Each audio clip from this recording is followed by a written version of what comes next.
What up, YouTube? Ready to talk some fucking boxing tonight? Y'all ready? YouTube, is you ready, yo? Because I'm about to go in on these niggas, man. Straight up. You see Berlanga? Did y'all watch the little? They had the little Canelo Alvarez, Edgar Berlanga walk out, grand entrance, grand arrival, whatever the fuck you want to call it, bro. The shit niggas was talking. Yo, listen, yo. There's a couple things that happened tonight at this little shit that I'm roasting niggas, bro. Listen, Berlanga showed up in a Commander Price Call of Duty Ghost Smash, man. Bro, I hope you wasn't coming out with the intention to intimidate. What up, DJ? How you doing, brother? I hope you wasn't coming out wearing that bullshit with the bro. You came out in some video game shit, my nigga. Hey, bro, listen, Edgar, you about to get knocked the fuck out on Saturday. Bro, that was not the right move. Who told you to do that? Who told you to do that? Did Fat Joe tell you to do that? That was a bad idea, bro. You ain't no killer, bro. And then you said, hold up, bro. You said, you got a higher IQ than Canelo. Even you don't believe that. Who have you fought that made your IQ higher than Canelo Alvarez, who fought pretty much everybody? Except the Mexican monster, there ain't nobody that's not on Canelo Alvarez's resume, bro. The motherfucker got like 65 wins. Who have you fought that pushes your IQ higher than Canelo Alvarez? The shit you was saying today, bro, you're delusional as fuck. Who's gassing you up like this, bro? Bro, you could already see just you up there on the stage that you ain't like the stage is too big already, bro. You just another one of Canelo's victims who he get into this fucking bright ass limelight and then they buckle under the pressure. You are going to buckle under the pressure just because you came out in the fucking Commander Price match, bro. That shit was hilarious. I couldn't believe it. I couldn't believe we walked out like that, bro. Listen, you got to be intimidating to come out in a ghost mask, bro. Like the ghost is supposed to be like the best of the best, my nigga. You haven't fought nobody to be considered the best of the best, bro. What war you been part of? What country did you and five niggas single handedly dismantle? What the fuck are you doing? yo, listen, DJ. Canelo might not be the same no more, but he better than Berlanga. He ain't gonna lose on Saturday night. He ain't gonna lose at all. He gonna beat the shit out of this dude, bro. He's good. He picks his opponents extremely carefully. You know what I'm saying, bro? He picks these guys very carefully because he know that they ain't ready for the moment, man. It's easy to they all talk shit leading up to the fights. They all talk shit. This boxing. They all do that. But when they get in that ring, just look at them all. Look at them all. Even from Charlo and his last three opponents, they all came out with the same fucking body language. Oh yeah, they're ready for the moment. They're going to be the guy to dethrone Canelo, and then they get in that fucking ring, John Ryder included, and then they get work. They might not get knocked the fuck out, but you're going to get work. You know why? Because then when you from what you see on the outside is very different than what you get on the inside. You get in there and you feel that nigga's power. You see how the defense is better than it look on TV. You know what I mean? And he can cut the ring off like a fucking G, bro. Like he ain't got the best feet, but Canelo Alvarez knows how to cut the ring off because everybody fights on their fucking bicycle. Nobody comes forward. Name the last fighter Canelo Alvarez fought to come forward. I'm telling you, man, he's really smart at the people he picked, man. He's really smart at the people, his opponents. He's smart, bro. Like, Berlanga don't have a chin, man. He got a glass jaw. It's already been exposed, man. Soon as he feels one of them hooks from Canelo Alvarez, he's going down. I'm telling you, bro. I'm telling you. Like, Canelo been sunning this dude the whole time, man. I'm, he's really out of his league right now. He's not ready.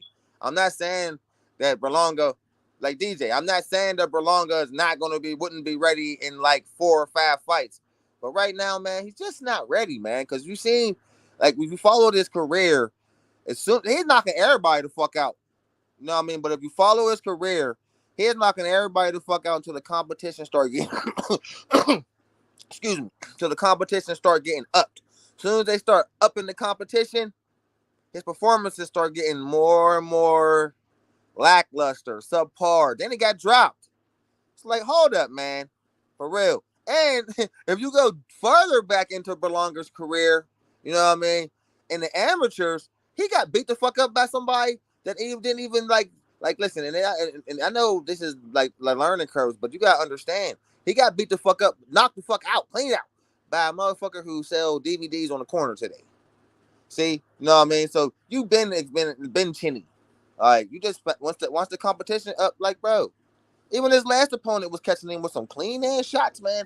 And if you go back in his last fight, it was a knockout. But if you look at some of them punches he was catching, if Canelo hit him with those, man, it's over. Lunch meat. Straight up, going to sleep, bro. Ain't gonna be ready for this nigga at all, bro. This motherfucker tweeted the other day, nigga, he from the streets. What the fuck that got to do with the boxing ring, bro? That ain't gonna help you.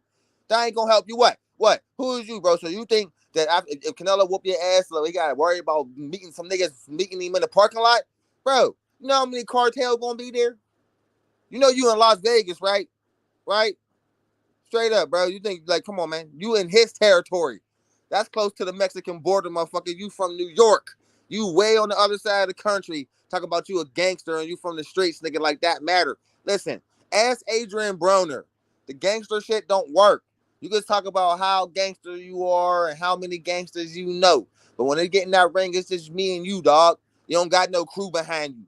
It's just me and you, bro. So that shit don't matter. So, and you're a boxer. Why do boxers keep trying to play gangsters, bro? It don't mix. It's a bad mix. You know what I mean? Like rappers and gangsters. Like now the gangsters is really rappers now, and these motherfuckers is actually rapping about people they killed. They're the dumbest motherfuckers in the world. You don't want to associate your shit with that shit. Ain't nothing wrong with being a gangster. They're smart gangsters. But today's gangster, kind of stupid, man. You know what I mean? Like, for real. They're kind of not, the gangster code, the G code is to shut the fuck up. Like, niggas is literally rapping about niggas they kill. Point made, you know what I mean? For real. Like, for real, like, real shit. Like, so I don't know why he's tweeting shit like that. Then the motherfucker tweeted, bro, just listen to the delusion. He tweeted, sold out stadium, not bad. Like, he had something to do with that. Bro, you're fighting Canelo Alvarez. Everybody that fights Canelo Alvarez is fighting in a fucking sold out stadium, nigga. And it ain't because of them. It's because of Canelo Alvarez. He got a whole entire country behind him. Nigga, you're never going to fight in a non-sold out stadium against one of the most popular boxers in boxing. It has nothing to do with you. Nothing. You could try to take some credit, but listen, I'm going to keep this shit at 100. If I guarantee you, 15% of that crowd might be your fans. 15%. It is not the Edgar Berlanga show. It's the Canelo Alvarez show. So even attempting to say something like that makes some niggas like me clown the shit out you. We clown that delusional bullshit, Berlanga. Straight up. And you still show you, and by coming out in a Call of Duty mask, bro, is your man even ready for this fight, man? That's immature shit. Like, come on, bro. You ain't Commander Price, nigga. You ain't SAS, nigga. You ain't fought no fucking wars, bro. Your competition, your resume is garbage, bro. What point was you trying to send? What? I don't understand. Who gassed you up to do that? That shit made my day, man. I'm like, this nigga came out in a Call of Duty ghost mask. Wow. Like, that shit is fucking crazy, bro. So listen, this is what I'm gonna say. Because I'm going to make a video about this fight. I'm going to make a prediction video, and then I'm going to make an aftermath video. Because if by some miracle Edgar Berlanga win, I'll give the man his flowers. But there's no way you can convince me that he's winning. I'm like, you can't convince him. You can't. No way in hell. If he wins, shout out to you, Edgar, but you're still an idiot, nigga, for keep talking like a fucking gangster and you're a professional boxer, bro. Like, come on, man. We know some professional boxers are gangsters, but they become boxers to get away from that shit, nigga, not to glorify it. So you look like a fucking idiot, in my opinion. Ain't nothing wrong with being a gangster, nigga. We all need, nigga, a form of brotherhood, nigga, in somewhere or other, nigga. But the glorified shit is just stupid because the real gangsters keep their fucking mouth shut. And you keep on trying to remind everybody how gangster or you tough you are. You ain't see the Adrian Broner effect. You see how that shit worked out for him? Nobody gives a fuck about the gangster shit you're talking at a press conference, nigga. Because when that bell ring, nigga, it's just me and you, straight up. Like, like it's hard to say if Canelo's reigns coming to an end. It might not be this weekend, but it's coming. There's only one person that can end his reign, DJ, and that's the Mexican Monster. And he ain't never gonna fight him. He ain't gonna never fight him or Morrell. Maybe Morrell, but I doubt it. Like, but yeah, that's the only person that can end his reign. Can't nobody else that wants to do it. He's definitely not gonna fight Crawford or Morrell. That's why he put those gigantic price tags on those two names, because, like my man Slick say, you gotta pay for that loss. You gotta pay for them losses, bro. You know what I mean? He ain't just gonna come in there and fight the best fighter in the world and get fucking outboxed for 12 rounds and possibly knocked out for less than $100 million. And Benavidez could steal the Mexican fan base. You're paying me $200 for that flat fee. I see the method through his madness. Cause you know what I mean, that Benavidez fight, that's bigger than boxing. That's about the whole country of Mexico, bro. He could lose the fan base, and that's more scary to him than any loss. Like, we talked about that shit the other day, man, when it comes to Canelo Alvarez. That's why he don't want to fight Benavidez. It's not about boxing. It's not about losing. It's about losing the Mexican fan base. Because they all going to run to the Mexican monster side if he come out and beat the shit out Canelo Alvarez, because he's been saying it for years. He don't want, and then more Canelo ducking, the more, you know what I mean, realistic he's making that sound, man. It look like Canelo don't want to fight a nigga. I mean, $200 million price tag is kind of unreal to fight a nigga. But we ain't talking about Benavidez. We've been talking about that shit a million times. I know that Saturday night, he's going to beat the fuck out of Berlanga. For real. Berlanga came out in the Call of Duty match. You lost points just for doing that, bro. You ain't been in no war, nigga. You ain't ghost shit, nigga. Get the fuck out of here, bro. Your competition is trash, bro. This Canelo is leaps. I'm talking about leaps. A super step up, a monstrous step up for Berlanga. Like, it's like the ultimate step up. It's the same step up Frank Martin took fighting Tank. It's like a super leap step up, bro. They never win these. Hold on, what'd you say? We can disagree, Punch. I'm still predicting an upset loss for Canelo in the near future. Can't hide behind less experienced fighters forever. Someone's gonna surprise them. I agree, but when you at the position that Canelo Alvarez is at, DJ, that motherfucker can pick his own opponents. They put a list in front of him, like names, and he just picked. Like, and whoever picked is gonna be happy as hell he picked them, because you're gonna make the most money you ever made. You're gonna be on a sold out fucking card. Straight up, it's always gonna be a win-win for that motherfucker. So he don't gotta fight who we want to fight. And then you got motherfuckers like Leonard Ellerby and them echoing what the hell I just said. Can do what the fuck you want to do? Fuck what people talking about. The legacy's already intact, which is true. It's not like if he don't fight Benavidez, he's not gonna still be considered one of the greatest fighters ever. He is. He fought everybody. You can't hate on his resume at all. It's just that now he's not fighting the people that we want him to fight, so it's pissing people off. Which is cool. It happens. That's how yeah, we want to see you fight the best, but shit, when you at the position of him, people like Gervonta Davis, they can fight who the fuck they want to fight, because no matter who they fight, it's going to be a sellout and it's going to be a massive fucking spectacle event, bro. So when you got that type of drawing power, you kind of run the show. And that's the unfair shit about boxing. Because they're two of the best boxers, but they're not the best. Like the top dogs, top of the mountain, no. Like Canelo Alvarez is extremely popular. He's a good fighter, but like he don't like slick fighters. We know his kryptonite, so he stays way away from fighters like that. Like, you know what I mean? And Gervonta Davis is just one of them situations where he's just better at it, better than everybody at 35, and they can't get the Shakur fight done. And everybody else, he keep trying to, you know what I mean, shortchange these niggas. So I get it. Like, pay how you weigh. I don't get mad about. I never liked that phrase outpriced. I can't outprice shit when I think what I'm worth. So when if a person think he's worth this and you tell me I'm worth this, I don't give a fuck about all that bullshit. Like all the between the lines, you draw this many pay-per-view buys and all, I don't give a fuck about none of that shit, nigga. I say pay the motherfucker and get it done. Period. Not hard to do, man. All right, you know what I mean? But they seem to want to shortchange everybody. But then they want to flaunt all the money they got. But then they don't want to make the fights. I don't get it. Canelo Alvarez, I give him that. He's the only guy that's paying these motherfuckers. All right. So you want $8 million here? Still gonna whoop your ass, knock you down to the bottom of the totem pole. So take your $8 million and get to the bottom of the line. Hey, fair trade. You know what I mean? So I ain't I ain't mad at Canelo. Cause like when you get to the level that motherfucker's at, and you got a whole entire country behind you, and every fight you do make millions of dollars. Yeah, man, you can kind of do what you want at that. Boxing kind of like you can run it yourself. Like those motherfuckers, those are the guys that really run boxing. Like those are the fighters that don't have a boss, the ones that get to that level. There ain't many that get to that level though. You know what I mean? You see.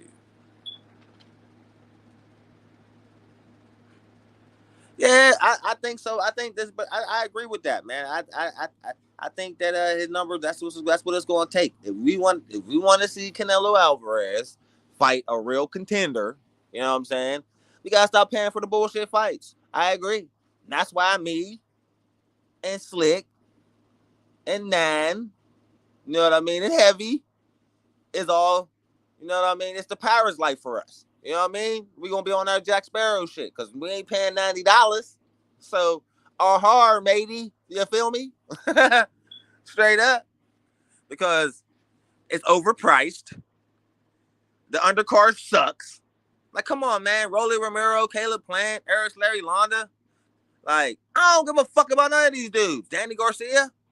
These guys are washed up and in the new. There's a young, mean crop of fighters that could have been. Why do Rolly keep getting on pay-per-view cards? How the fuck did Rolly get on the pay-per-view card? Why do they keep on pushing this bump? I don't know. How did Caleb Plant keep on getting on these cards? Did he just come off a loss?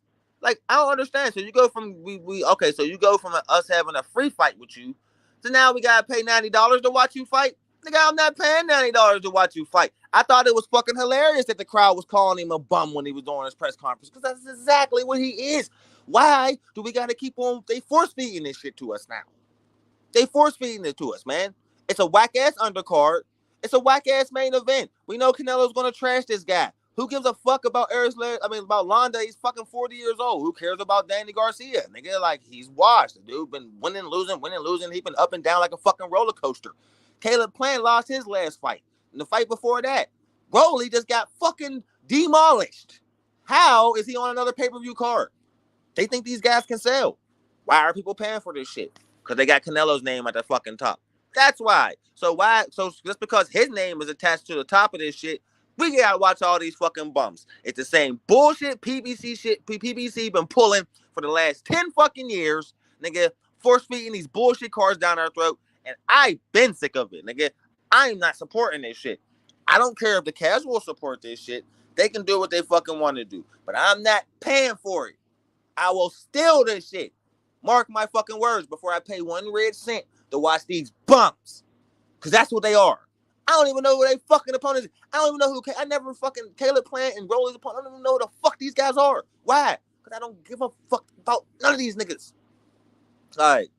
This is the state of boxing. You know what I mean? A bunch of overpaid, fucking overhyped bums getting on $90 cards, man. Like, this is why people be geek for Turkey. Cause at least he's giving us decent fights. God damn. Like, he ain't giving us a bunch of fucking trash like this, nigga. That's why nobody want to do no fucking business with that fucking devil in disguise Al Heyman, nigga. Cause he put on trash ass fights like this. Like, straight up, man. You already know how I feel about that motherfucker. And this is why. And everybody want to gas up that Netflix shit. These are the same fucking fights we gonna get on Netflix, nigga. A bunch of whack ass fucking washed up bums, over the hill ass niggas, or niggas who fucking overhyped and shouldn't even be on these cards. You know what I mean? And everybody gonna be running and subscribing to Netflix and getting nothing for it. Just like what's happening over there at Amazon Prime.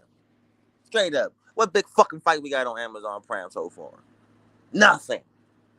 Alright, well, we watched Tank knock Frank Martin the fuck out. That's it. Like, for real. Why? Because all they fucking cash cows is done. Tank is on his way out the fucking door. If you need to fight Tank and you need to fight Shakur and Devin and get that shit over with, nigga, because you can't find an opponent. That shit's crazy to me, nigga. And everybody talking about he's not going to fight El Rayo. Now it looks like he is going to fight El Rayo. I don't know what the fuck is going on over there. That shit is confusing as hell to me. Like, So it's like, yo, like they saying this over there, they saying that over there. Tank ain't said shit. So until that nigga say something, nigga, I'm rolling with the fact that I'm rolling with the narrative that nigga can't find an opponent, which is funny as hell to me when you supposed to be the most popular nigga in boxing, but don't nobody want to fight you. They don't want to fight you because they scared of you, or they don't want to fight you because you keep shortchanging everybody. I don't know. Straight up.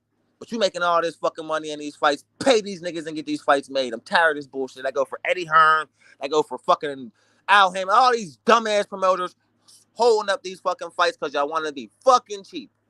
Fuck that. It's called prize fighting. Pay these niggas, man. I'm tired of talking about this same shit over and over again, man.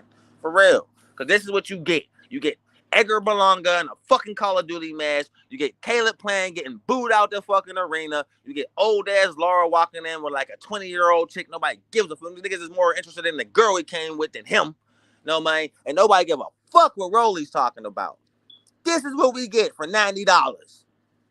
That shit was a fucking clown show. I loved every second. I'm going live and I'm roasting these niggas.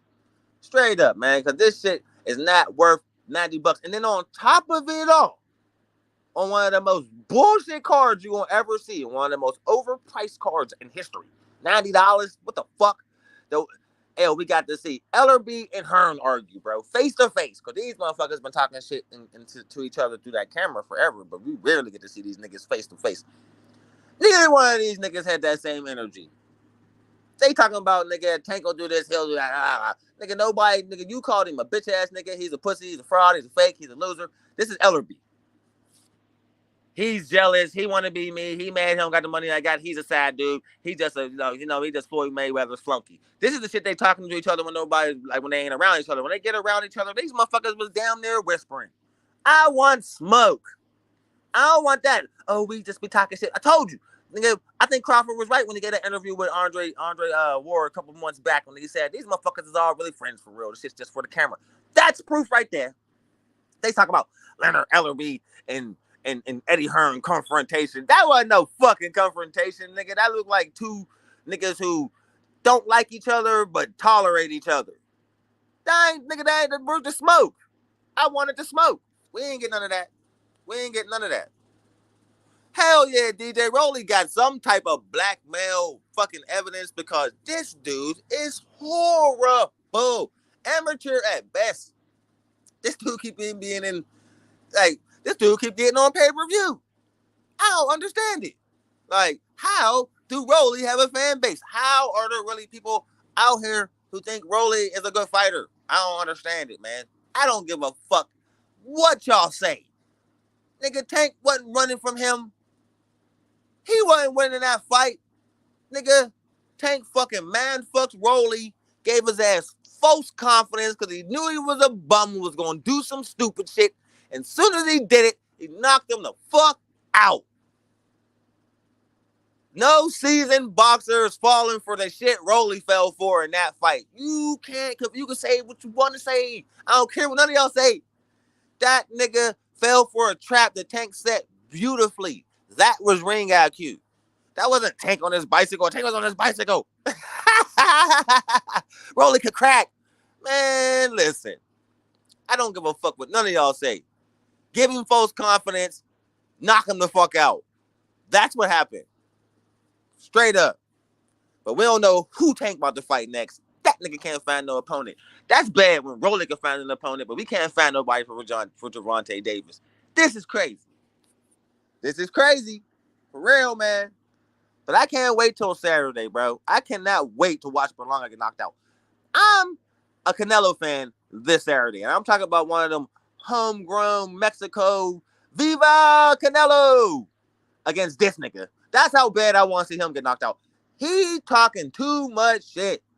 Like, straight up, bro. And I need to see this backed up because, bro, your resume and your last couple fights ain't showed me nothing. And this ain't me just hating nigga, because I know y'all was like, Punch, you always talking shit. But, bro, what have the nigga done to warrant a fight against Canelo Alvarez? Everybody want to, listen, y'all can try to blame Canelo Alvarez as much as y'all want. They've been overhyping Edgar Berlanga for years. I am not surprised he's in this position at all. For real. Like, It don't never matter if Canelo. It don't matter who Canelo Alvarez fight. If it's not Terrence Crawford or Benavidez, people gonna be mad. People gonna be mad either way. So it don't even matter. He don't give a fuck. He's getting paid regardless. You think he cares? You think he give a fuck what we think? He don't. Nigga, he's getting cash regardless. Because he's the cash cow of boxing.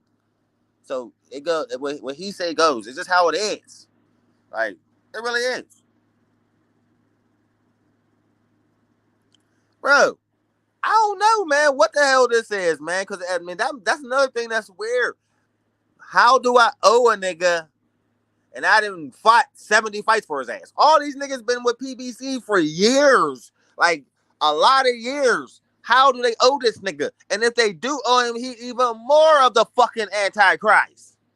He's more demonic for that shit. So you just keep motherfuckers in deep ass hole. It's like the rap game, bro. Just keep you in a deep ass hole. And every little bit of money that you make, nigga, they got their fucking hands way in it, nigga. Like, we gonna sell you a CD for $10, but we taking 9 of them. What the fuck? How is that fair? This is the same bullshit they doing to these boxers, man. It's fucked up.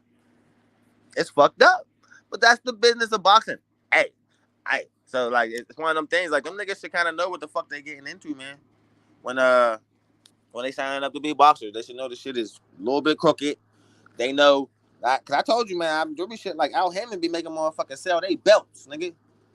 Like, yeah, just here, I'll give you 500,000 vacate. They ain't vacating shit. What if I never get another fucking title shot? This is the type of shit he be doing to motherfuckers, bro. Paying niggas to vacate their titles. If that ain't no demonic ass shit, what is, man? I'm telling you. For real. I'm cooking on niggas tonight because, one, that fucking shit was a complete, utter fucking clown show today. Like, for real. I'm not excited for none of these fights. You know how long it's been since I watched boxing and I wasn't excited for one fight? Not one. I'm excited to watch Canelo knock Berlanga the fuck out. Because I just don't like the nigga's character, man. He falls into that, like, you're just trying too hard to be a gangster, bro. And it's like, why, nigga? Why? Who are you trying? You're a prize fighter, bro. Nigga, most niggas don't want to fuck with you. What is the gangster shit for? You ain't popping shit, so what's the point? Like, what? If Canelo beats you, you gonna pop that nigga outside? Like, make it make sense for me, please, because tweeting I'm from the streets, what that mean? Like, you think that niggas like me ain't gonna talk shit to you? Huh? I would talk shit right to your face and dare you to put your hands on me, man. I would love to stick my hand. I would love to dig my hands all into them deep ass pockets of yours, bro. I would love to get some of that Canelo buddy, because you gotta be able to take criticism, motherfucking negative or positive. Y'all motherfuckers is too soft today. Like, for real. For real, that's the problem. Niggas don't got thick skin. I don't understand why. I don't give a fuck what somebody say to me. You should see what people be saying to me in my comment section. You think I go fuck what people I don't know think about me? I don't care how you feel. I'm just going double, triple, quadruple down on what the fuck I said just to piss you off. Why don't you learn how to do that? All right, y'all niggas need to, like, bro, could you imagine? Could you imagine if I was a famous person? You think I'd be arguing with everybody? I wouldn't. Not at all. Like, y'all be hearing me going at it with my niggas in the little live streams I be doing with my homies and shit. Shout out to GMT, shout out to Heavy. But, bro, that's just with them and shit. Like, but in reality, no.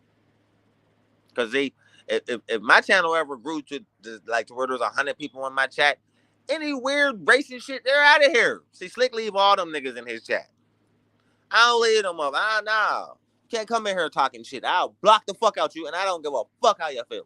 That's why I know I'll never have a big platform, because I'm too raw for niggas. Straight up. I won't be, like, disrespecting people in there, because there'll be a lot of motherfuckers, like, if you say something to them, they'll just go hard on you. No. I barely read my chat, to be honest. Like, yeah, man. I gotta bring that passion today, DJ, because, nigga, I'm insulted by this bullshit. No way you're gonna charge me $90 for this fucking Mickey Mouse bullshit. I don't want to pay for this.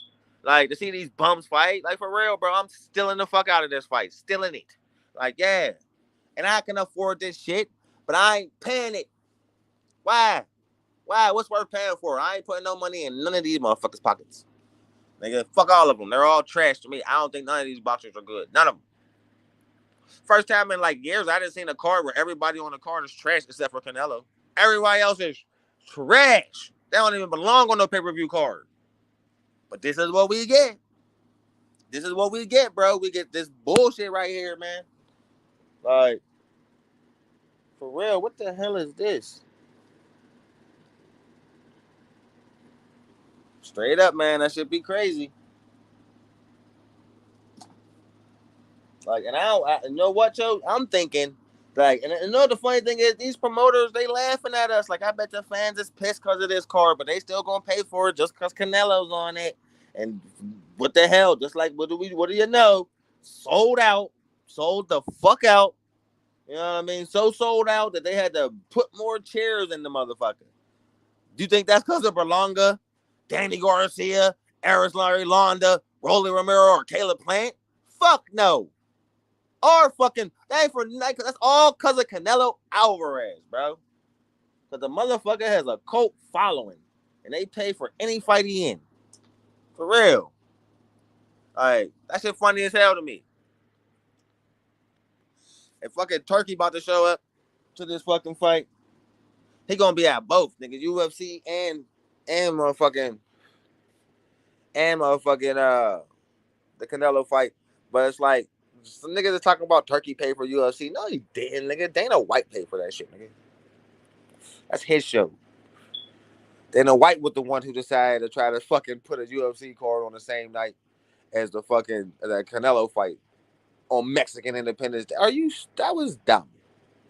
Like, come on, man. You know they show out for each other, bro. Cause for real, they you know how the Mexican fans is. They passionate about boxing. I give them that, but I don't really rock with them because 75% of them racist as fuck. Like that's a very racist fan base over there. The Mexican motherfuckers. They get away with talking a lot of shit. You should see some of the shit they be saying in my comment section, boy. When I make videos about Canelo or somebody, oh, they come in hot, boy. They come in super hot and super disrespectful. I get called a fucking one of them crazy ass words a lot. Hold on, DJ. I'm about to let you in right now, brother. Give me like 2 seconds. I see you down there. I'm just lighting this cigarette. Hold on, bringing you up now. What up, bro? How you doing? Well, I was going to jump up earlier, but I figured that you're a bit emotional, so I thought that I'd just let you cook for a little while. It's like someone's put It's like someone's put chili in your beer and just ruined your beer on you. Bro, I just got done watching this shit, because I got home from work now. I sat back, and I was like, all right, let me see what's going on with this little grand entrance or whatever the fuck they call that, grand arrival. And I popped this shit on, man, and what? Wow, what a clown show. Couldn't believe it, man. $90 for this, kiss my ass. It made me laugh and it pissed me off because it's kind of offensive, bro. It really is. Yeah, but you can also just turn your back on it. Oh yeah, Like, I ain't paying for this shit. I'm gonna watch it, but I ain't paying for it. yeah, I look, I'm won't not miss a Canelo condoning. Alvarez fight. He's a good fighter, but like he's gonna wash. You think Berlanga stand a chance? Honestly, DJ, you think he stands a chance? Everybody has a chance. You know what I mean? But realistically, is he So I've gonna been beat saying Canelo Alvarez? Is he good enough? Have you ever seen Berlanga fight before? I have, and Is he good enough to beat a Canelo Alvarez? if let me come at it this way, and I want to remain consistent. Um, I said a while ago that I'm suspicious of Canelo, given that unless you notice that your footwork's not as good as it used to be, or you've lost a bit of speed, you've lost a bit of power, you've lost a bit of reflex, unless you've self-assessed that and you start to cherry pick people that you can still sensibly manage with some of that regression from your prime, I'll call it. My fear is that if you're not actually aware of that and you're not being properly challenged by the most elite or best challenge fighters that you can get in the ring, you may not be aware of those flaws to the extent you need to be. And so this is why at some stage I'm picking a bit of an upset. Is it going to be Berlanga? Oh, Hell no. probably not. But the point still stands in that, you know how sometimes you only fight as well as your competition? Yeah. And if Canelo's, and look, I'm not bad mouthing Mongia or any of the past opponents. He That's wasn't just not ready it. either. He didn't really fight Eh, fucking nobody. No, but if you're fighting a lower standard than the absolute elite, one day someone's going to surprise you. You're going to get a little bit slow. You're going to drop your defense. Something's going to happen, and you're going to get caught out at this level. That's what I'm thinking. Now, Berlanga, has he shown that? I haven't actually watched any highlights. You said he's got a chin on him that he got knocked out. No, I said he don't have a chin. He got a glass jaw. Because every time it's been tested, Berlanga's ass been wobbly. He got put on the canvas once or twice. I'm not sure. I could be. I know it's once for sure, but it could be 2 times. And his last opponent was hitting him with some clean ass shots. He ended up knocking dude out. But if Canelo lands those shots, man, it's night night. Yeah, look, I agree with you, but remember too that you go through a bit of an apprenticeship. Like you can see just about any of the champs that have been wobbled at some stage or have had a flash knockdown, right? You need to feel that and learn it so that you realise you need to be more defensively responsible or there's something that you're going to work on. Look, I'm by no means a Canelo hater. Like I applaud him for everything that he's done. I Yeah, don't his even resume is blame hard to him. hate on. It's hard to hate on Canelo's resume. But what I do is Canelo's only allowed to behave the way that boxing and the sanctioning bodies allow him to behave. So I think that in the large part, because he's been allowed to dictate terms, because he's not boxing, and this is the bit that frustrates me. He might be the face of boxing, right? But he's still not boxing. The sport has to be bigger than one person. And look, when he retires, the sport will go on. And my point is that I think in part that see 168 is really no different to 160 and 147. There's just nothing happening in there. And I think that once you get champions that aren't fighting their mandatories, all of that backlog isn't moving out and allowing new talent to come in. So, I think it's just across the board. So, look, does Blenga have skills? Does he have power? Yes. Are they going to be good enough to beat Canelo? Hell no. Highly unlikely unless Canelo gets sloppy. I mean, the And motherfucker came out in a Call of Duty mask, man. Like, come yeah, but on, bro. Like that was clearly an intimidation tactic that failed mate, miserably. It was I'd ra- hilarious. I'd rather see that than see the way that comparatively Ryan Garcia behaving when he was having I his. was way more entertained by that because it was a complete rope a dope. It was great. It was fantastic psychological fucking warfare. That's how you play boxing. He did it perfectly. Not coming out on the Call of Duty mask. He made everybody think he ain't give a fuck about the fight. That's great. And then what happened? As soon as it was time to fight, he came out and beat the shit out of Devin Haney. I loved it because I listen, bro. Besides all that, I still was like, Ryan's gonna win. Because I seen there's a method to madness in boxing, man, and only the slick ones do shit like that. Because everybody was convinced he lost his mind.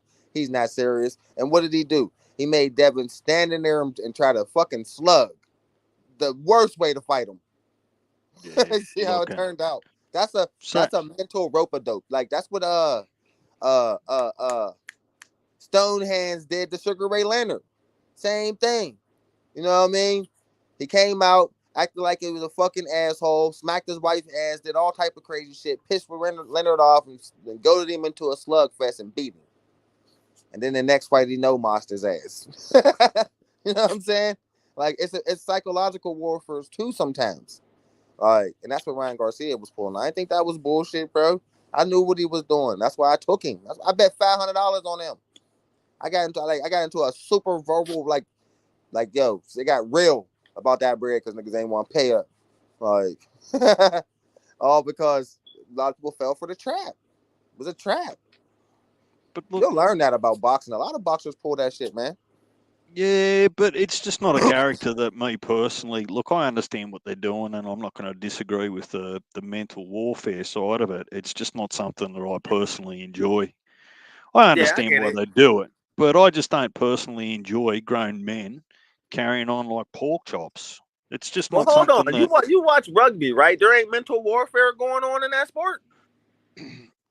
No, There what ain't you asshole players who do dirty shit just to piss people off. Like everybody hate, but they're a good player. There ain't nobody like that in rugby. no, not to the same extent. Everybody just Um, good sportsmanship. No assholes.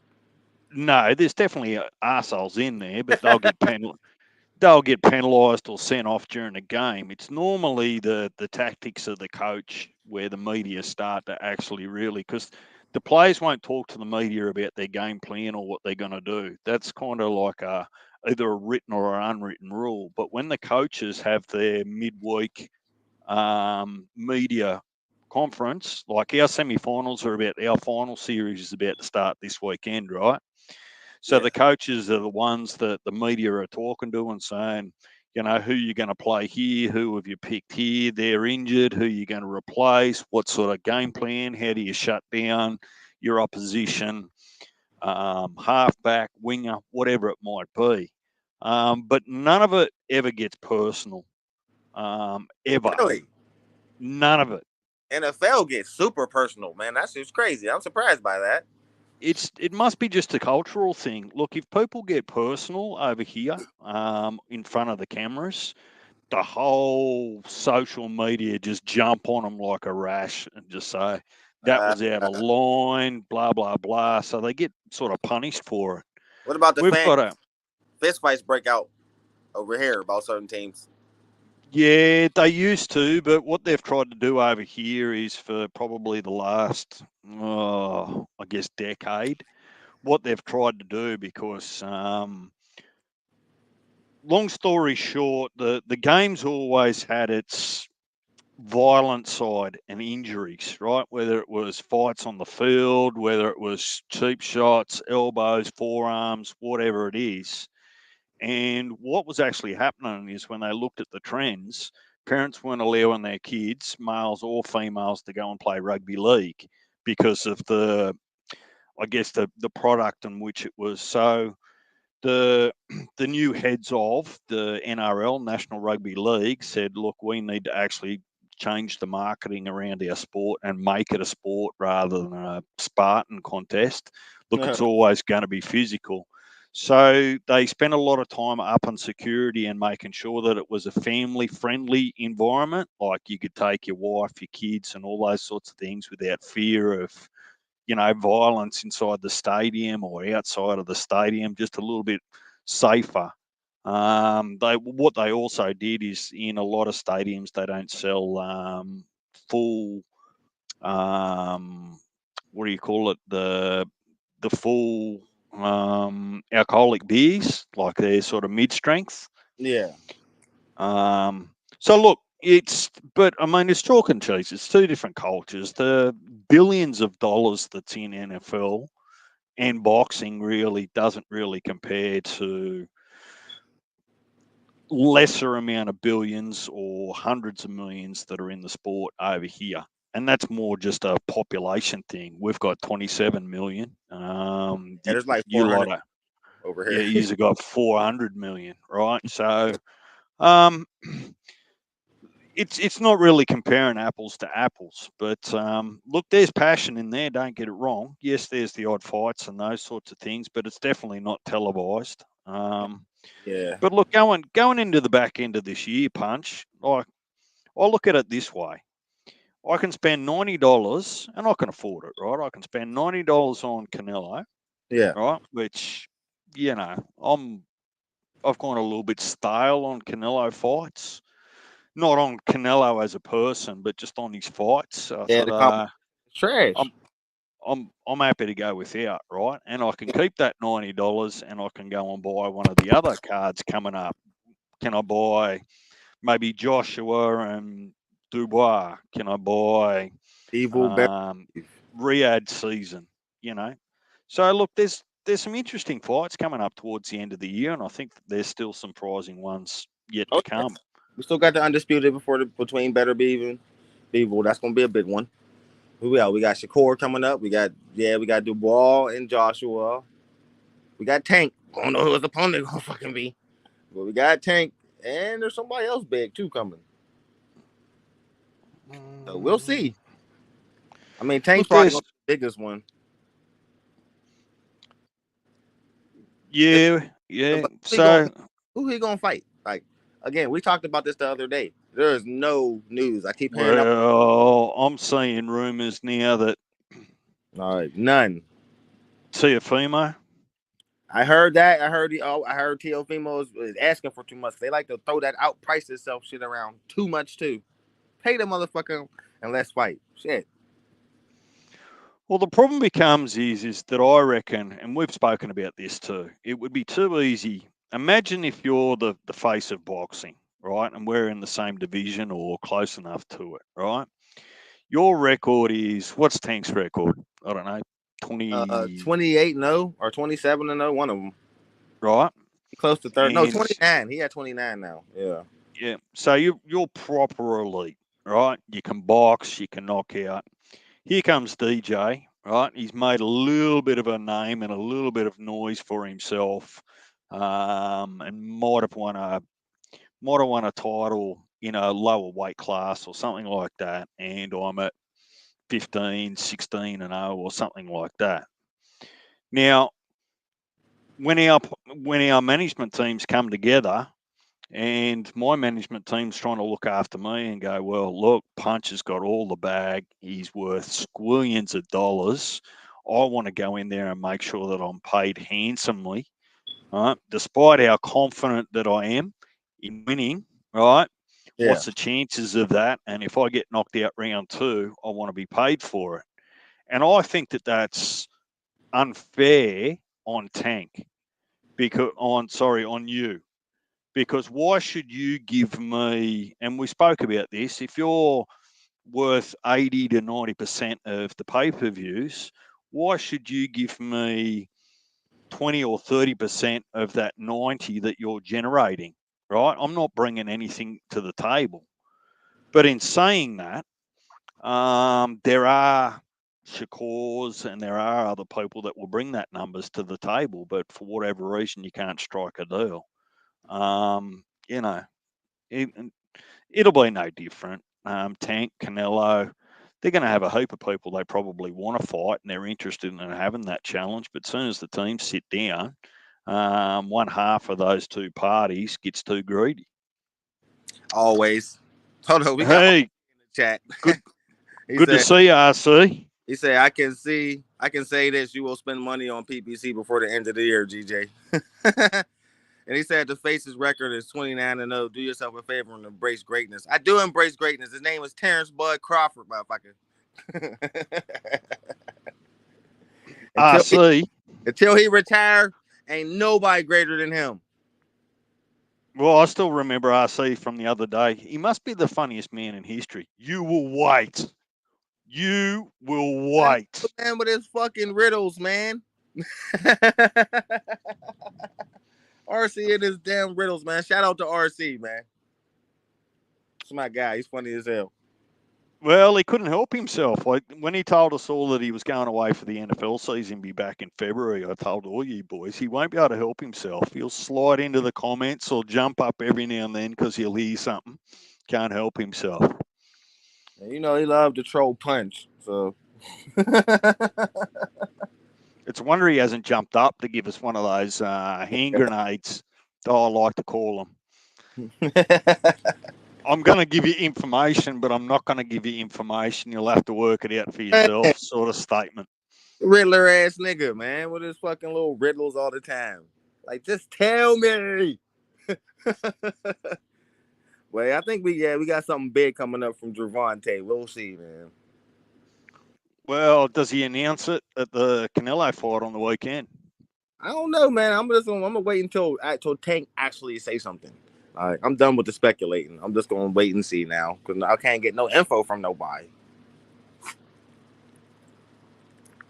Okay, so RC say I'm gonna help y'all out on your tank situation. Lamar Roach or Jose Valenzuela. Wow, I like them names. Well, yeah, but El Rayo's already said that he's not fighting until next year. Yeah, but money talks. Yeah, but aren't we hearing the Tank's got to fight this year? Yeah, man. What if they threw El Rayo a bag big enough? And if we do fight El Rayo, that's definitely probably gonna be a catch weight. I don't think he's gonna come down to 35. Yeah, What do you I'm think at getting catch weight one by El Rayo fight. 137 and a rehydration clause? Is that what you're thinking? Maybe 138, 137, somewhere around there, more than likely. Maybe can let him rehydrate up to like 141 or some shit. What did he give Ryan? 10 pounds? So that's probably what El Rayo will get. Would it hurt Tank just to fight at 140? He didn't like that shit, man. He didn't like the way Barrios rehydrated on him. It took a minute to chop down that tree if you watch the Mario Barrios fight. It took him a minute. Yeah, but El Rayo's not a huge He kind of 140. is, though. Yeah, he is. He big boy. He will be, but not right at the minute. He towered over it. He was like way bigger than Pitbull. Not just height wise, like body wise. Pitbull just looked fat. Like I don't think Pitbull was meant for 140. Rayo didn't say anything. Garcia did, who is no Yeah, because longer El Rayo's trainer. Well, yeah, where did El Rayo go? there What, was he a went? trainer. Yeah, a trainer said it's Who's gonna be training a him? Garcia fighter. You know what I mean? So it's gonna be a Robert Garcia fighter. So again, that narrows down the list, but he got a lot of good fighters over there. So it's like, who's it gonna be? But the most popular, like 135, 140 pounder is El Hang, Rayo. So it just make you think El Rayo. hang on, back up. There's something that interests me a little bit more in here. RC saying that Garcia is no longer training El Rayo. So he gets a world title For real, and I then didn't know goes that. some. This is what I mean. RC, you better just hit that link and get up here and stop with your Yeah, riddles. like I Get know your Robert ass up here on panel. Garcia did, who is no longer Rayo's trainer. That's surprising. Didn't know that. Remember, Tank only fights champions. Come on, That ain't stop true. with that. Frank Martin wasn't no Stop fucking with champion. that. Frank Martin wasn't no champion, nigga. And neither was Ryan Garcia. Stop it. No. Maybe he trying to fight only champions now. Loma ain't want no smoke. Shakur don't want no smoke. Nobody at 135 want smoke with this nigga, man. He gonna have to go up to 40, man. I'm thinking. Nobody at 135 want to fight him. They just don't. Or they're not getting the right money to Or fight they him. want too much bread. Or that Tank of them said they want too much money. You let me say that, say pay these niggas. Lomachenko want fights, you give him $10 million. He worth it. He is. That's what Lombo wanted, $10 million. He worth that. He's not worth that. He's popular as fuck. You're gonna make the Yeah, bag but back. He's gonna make the the bag back. problem is Loma is definitely on the decline. So if he sits in the bleachers for another 12 months, who's he going to fight for his final hurrah? I don't know. They're like he's gonna have to fight Devontae because they say, listen, they say I heard people saying that Devontae strung out. I mean that he ducked Lomachenko for 5 years when it was actually vice versa. Like people be saying anything. I hate boxing Twitter. I don't even read it most of the time because they just say anything over there. Straight up. I'm pretty sure. People just sit at home and go, "Well, what rumor can I start today in boxing?" It is crazy. They be saying anything, man. Just like how everybody ran with the whole Ryan Garcia shit. It's like, why are you taking this dude serious? Understand what internet trolling is. There's no way a motherfucker who ain't never been no champion, never fought at 147 is going to jump up and fight a 154 pounder, bro. Like, especially when he's the best fighter in the world. Stop believing this crap. Like, he was clearly trolling. That's all dude Yeah, do. That's all he know how to do. except that he's a massive dollar fight. That's the bit that you can't argue. I mean, it is a big name, but well, like you think Bud's like, come on, man, go get a belt, Ryan Garcia. Shut up, like go win a title, bro. You should have been won one. You got like 26 fights. Go Well, fucking he win. had one. He had a belt for 5 days. Like he could have had one, but he came in overweight. But then they would have No, took it from him later anyway. But they made it a no contest, and when you're the champion, they turned the fight to a no contest. They had to give Handy his belt back. Was they already that made like I first time I didn't know you could lose and still keep your belt. I didn't know that. Even if it is a weight thing. I didn't know that's crazy to me. I think that's super unfair. There's a lot of rules in boxing that's weird. I am actually interested to see what Tank's going to do because he's But due to fight again this year.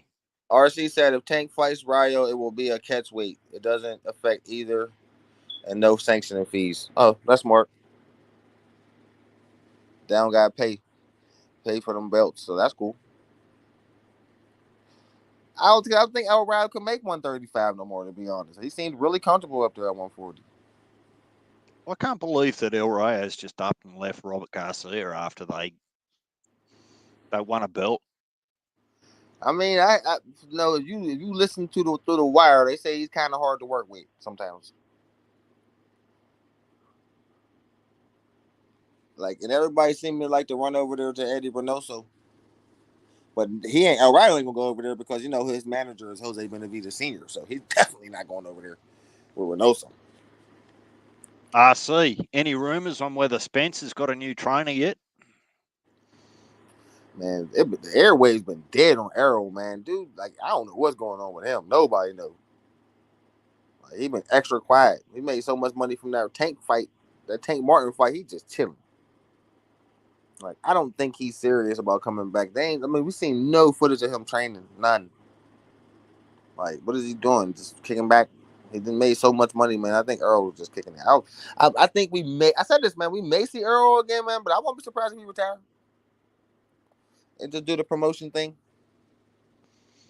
I wouldn't mind us. I wouldn't mind him fighting Tim Tszyu. I'd like to see that fight just so that they can they get the opportunity to put their the money where their mouth is, since they've been going back and forward for the last 3 years. And Errol Spence always telling Tim that he's betting against him. He's betting on El Campo and he's betting on Harrison.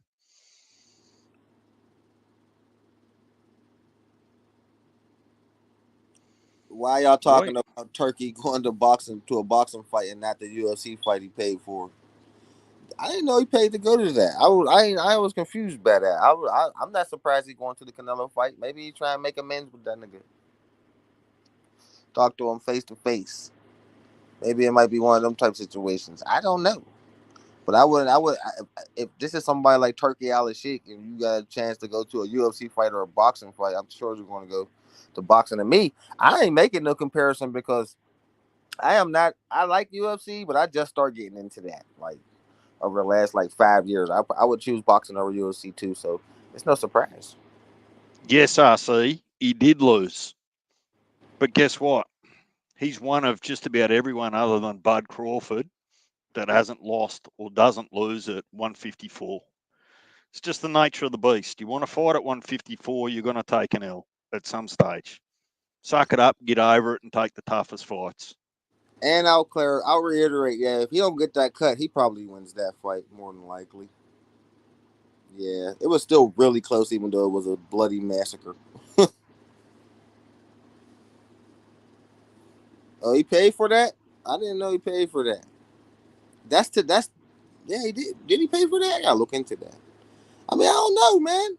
I thought UFC was Dana White's thing. I didn't know he was getting his hands in UFC. That's new news to me, RC.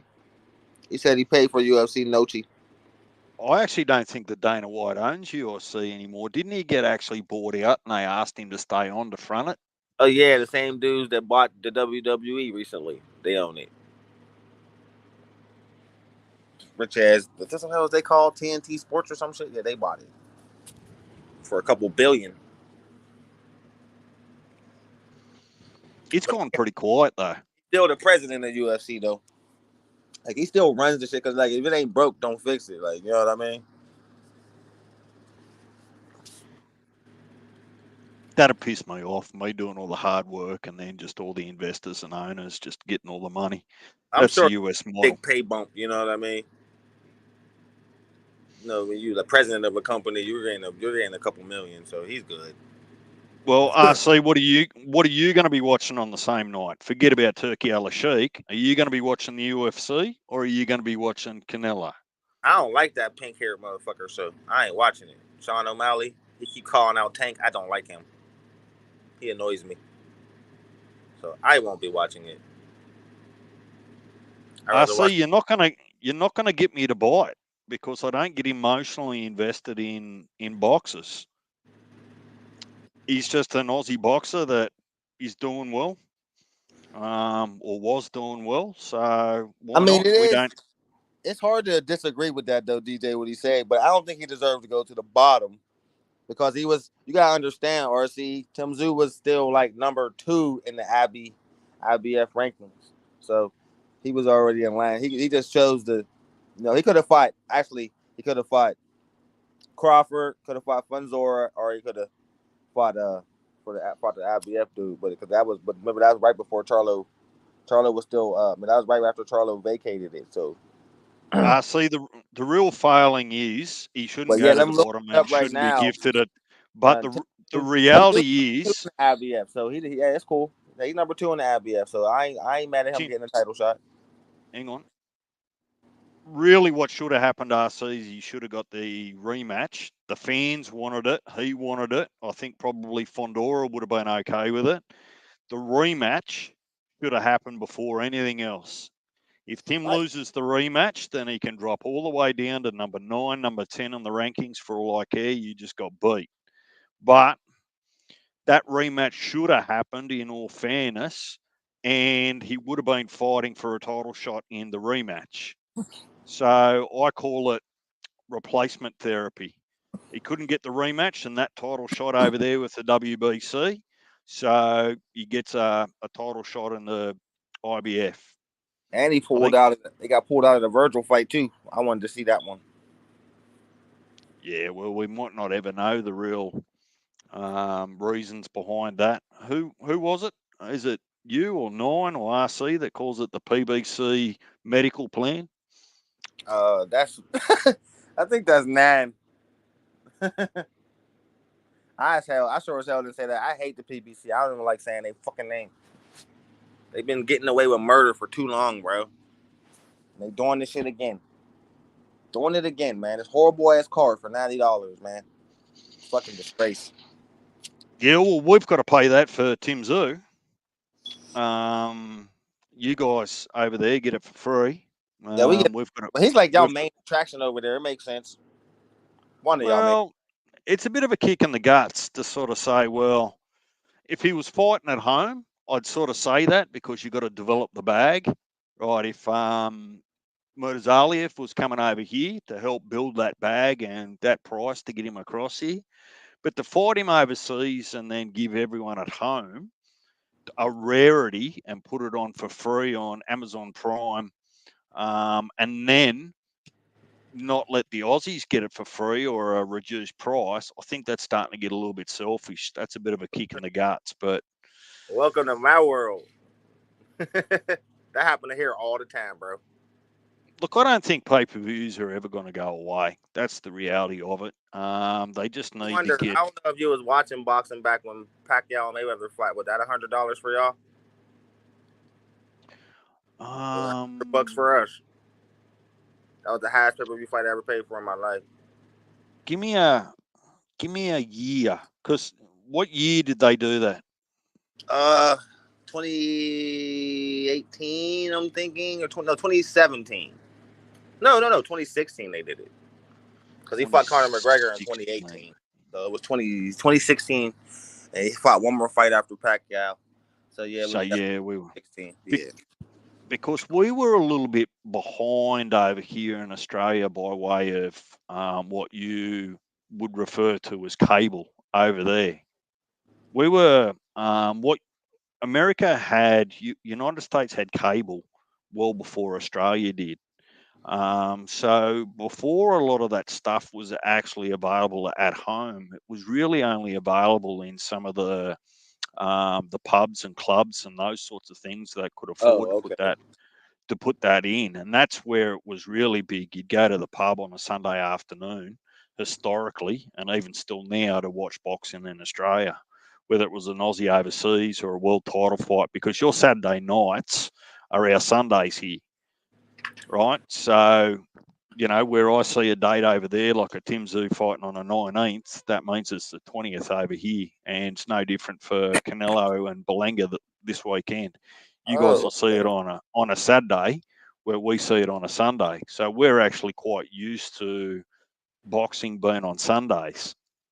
And if you can get if you can put a big match on, particularly something that Aussies are interested in when we've got a long weekend, like a public holiday on a Monday, oh, you'll smash your numbers. Everyone will buy it and just have barbecues and get pissed as nets because they don't have to go to work the next day.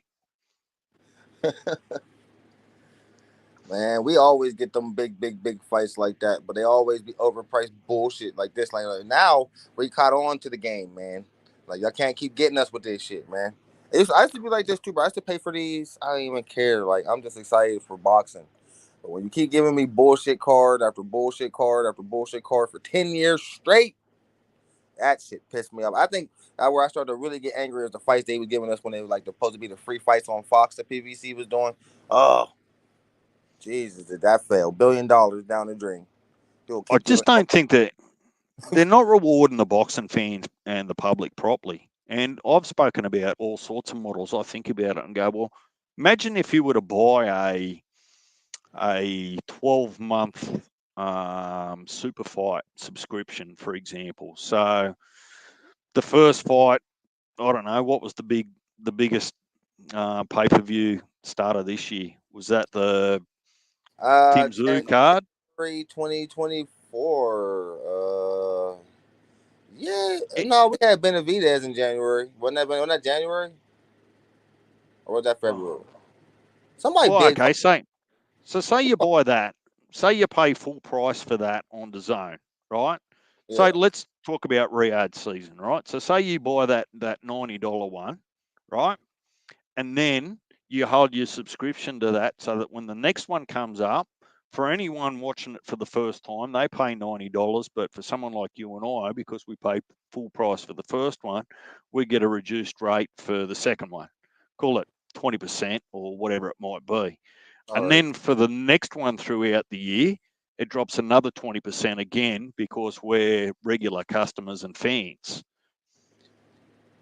Now they're just saying, well, pay it all or pay Fuck it. nothing. Yep. Like, and if you like before, like I'm happy like the Zone don't do this, but Showtime used to do this, or they charge you $90, and you couldn't fight, you couldn't watch the fight again after that. Like, yeah, you know how you like to go. Sometimes you like when you want to go back and rewatch a fight, right? Because I paid for this shit. Yeah, it's Yep. gone. It's just not there no more. They did that shit for like 4 years straight. PBC, just getting out on niggas, man. I'm telling you, it's fucking crazy, man. That's one thing I do respect about the Zone. You can always go back and watch the fights. Can All you right. do that on Amazon Prime? Yeah, you can do that. Because we was bitching about that, bro.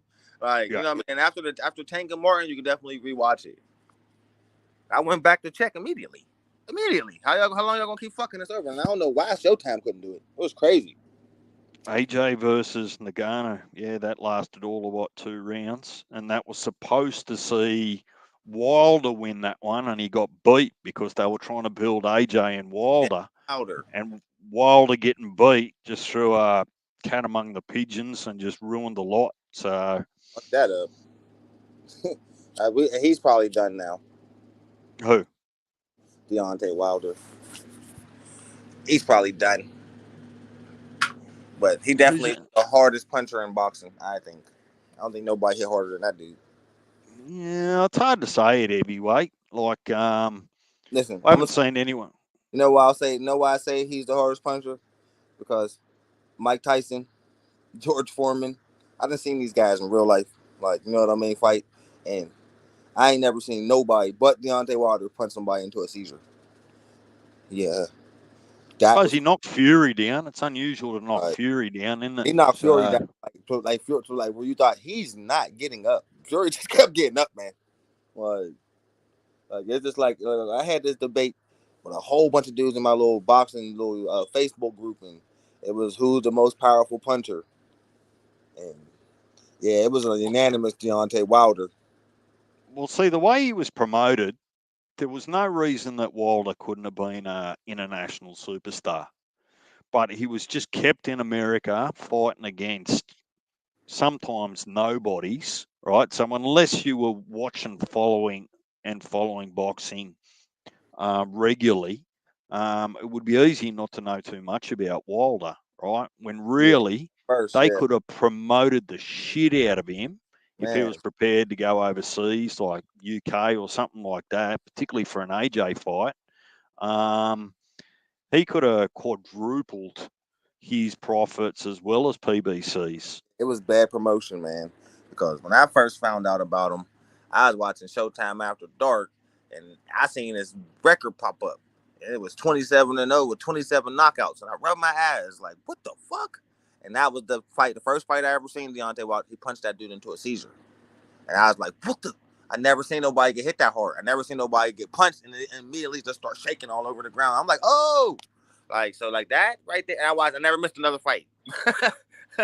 You know what I mean? I was an instant fan because I never seen nothing like that before. And I seen some hard hitting punchers. I thought nobody ever was gonna be as hard of a puncher as Mike Tyson. Like I thought he was like before Deontay Wilder, you couldn't convince me nobody punched harder than Mike Tyson.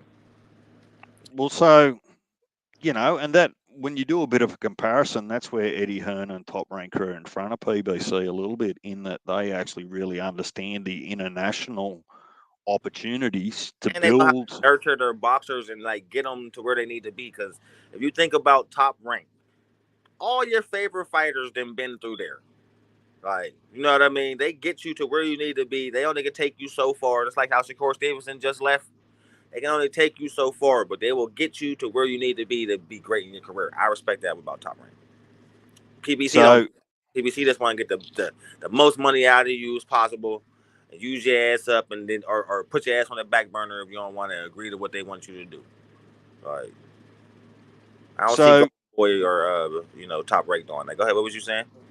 what happens to Top Rank once Bob Arum retires, or God forbid, Passes away. uh, pa- He's 93, so he ain't gonna be around much longer. But he got his son, he been schooling in the whole game. is You never really see yeah. Bob Arum Jr., but he Well, you never really see sons do as well as their fathers in business, though. Either it's no different in I mean, sport. Like I mean, I Eddie remember, Hearn's dad was a top promoter, and he's doing pretty good. So I'm pretty sure. I don't know if he's gonna be put himself in the limelight the way Eddie Hearn did. It looked like more like Bob Arum's son's gonna be more like Al Heyman, like stand in the background because Al Heyman don't do interviews at all. That's why you never seen him talk. Never, never. Like you know what I mean. So, like I think that's like I said, like everybody, a lot of people did not like his dad. So like that's why Eddie Hearn's catching a lot of flack. So let's just hope just like Bob Arum's son don't go through the same thing. Because there are a lot of people that do not like Bob Arum.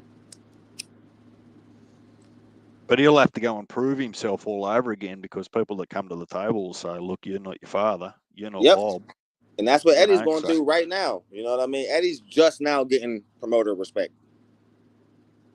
yeah, Eddie's. I Like, still reckon Eddie might have some flies on him. Was it you boys that were telling me, look, if you don't play games over there, if you don't play by the rules over there at Matchroom, all of a sudden you pop dirty?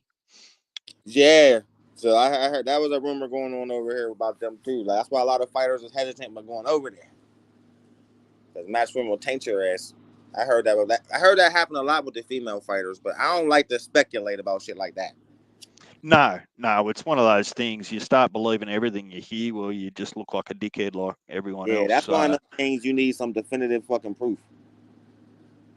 well, and it's probably not in their best interest anyway, because once you start playing that game, the boxers that are clean lose credibility too when they're actually doing the Yeah, WADA or the VADA yeah, testing. So that's a dangerous game to play, particularly when it's really easy for an individual to actually go and pay for their own second test and come back out and say, well, no, that's bullshit, because here's my second test and it's clean.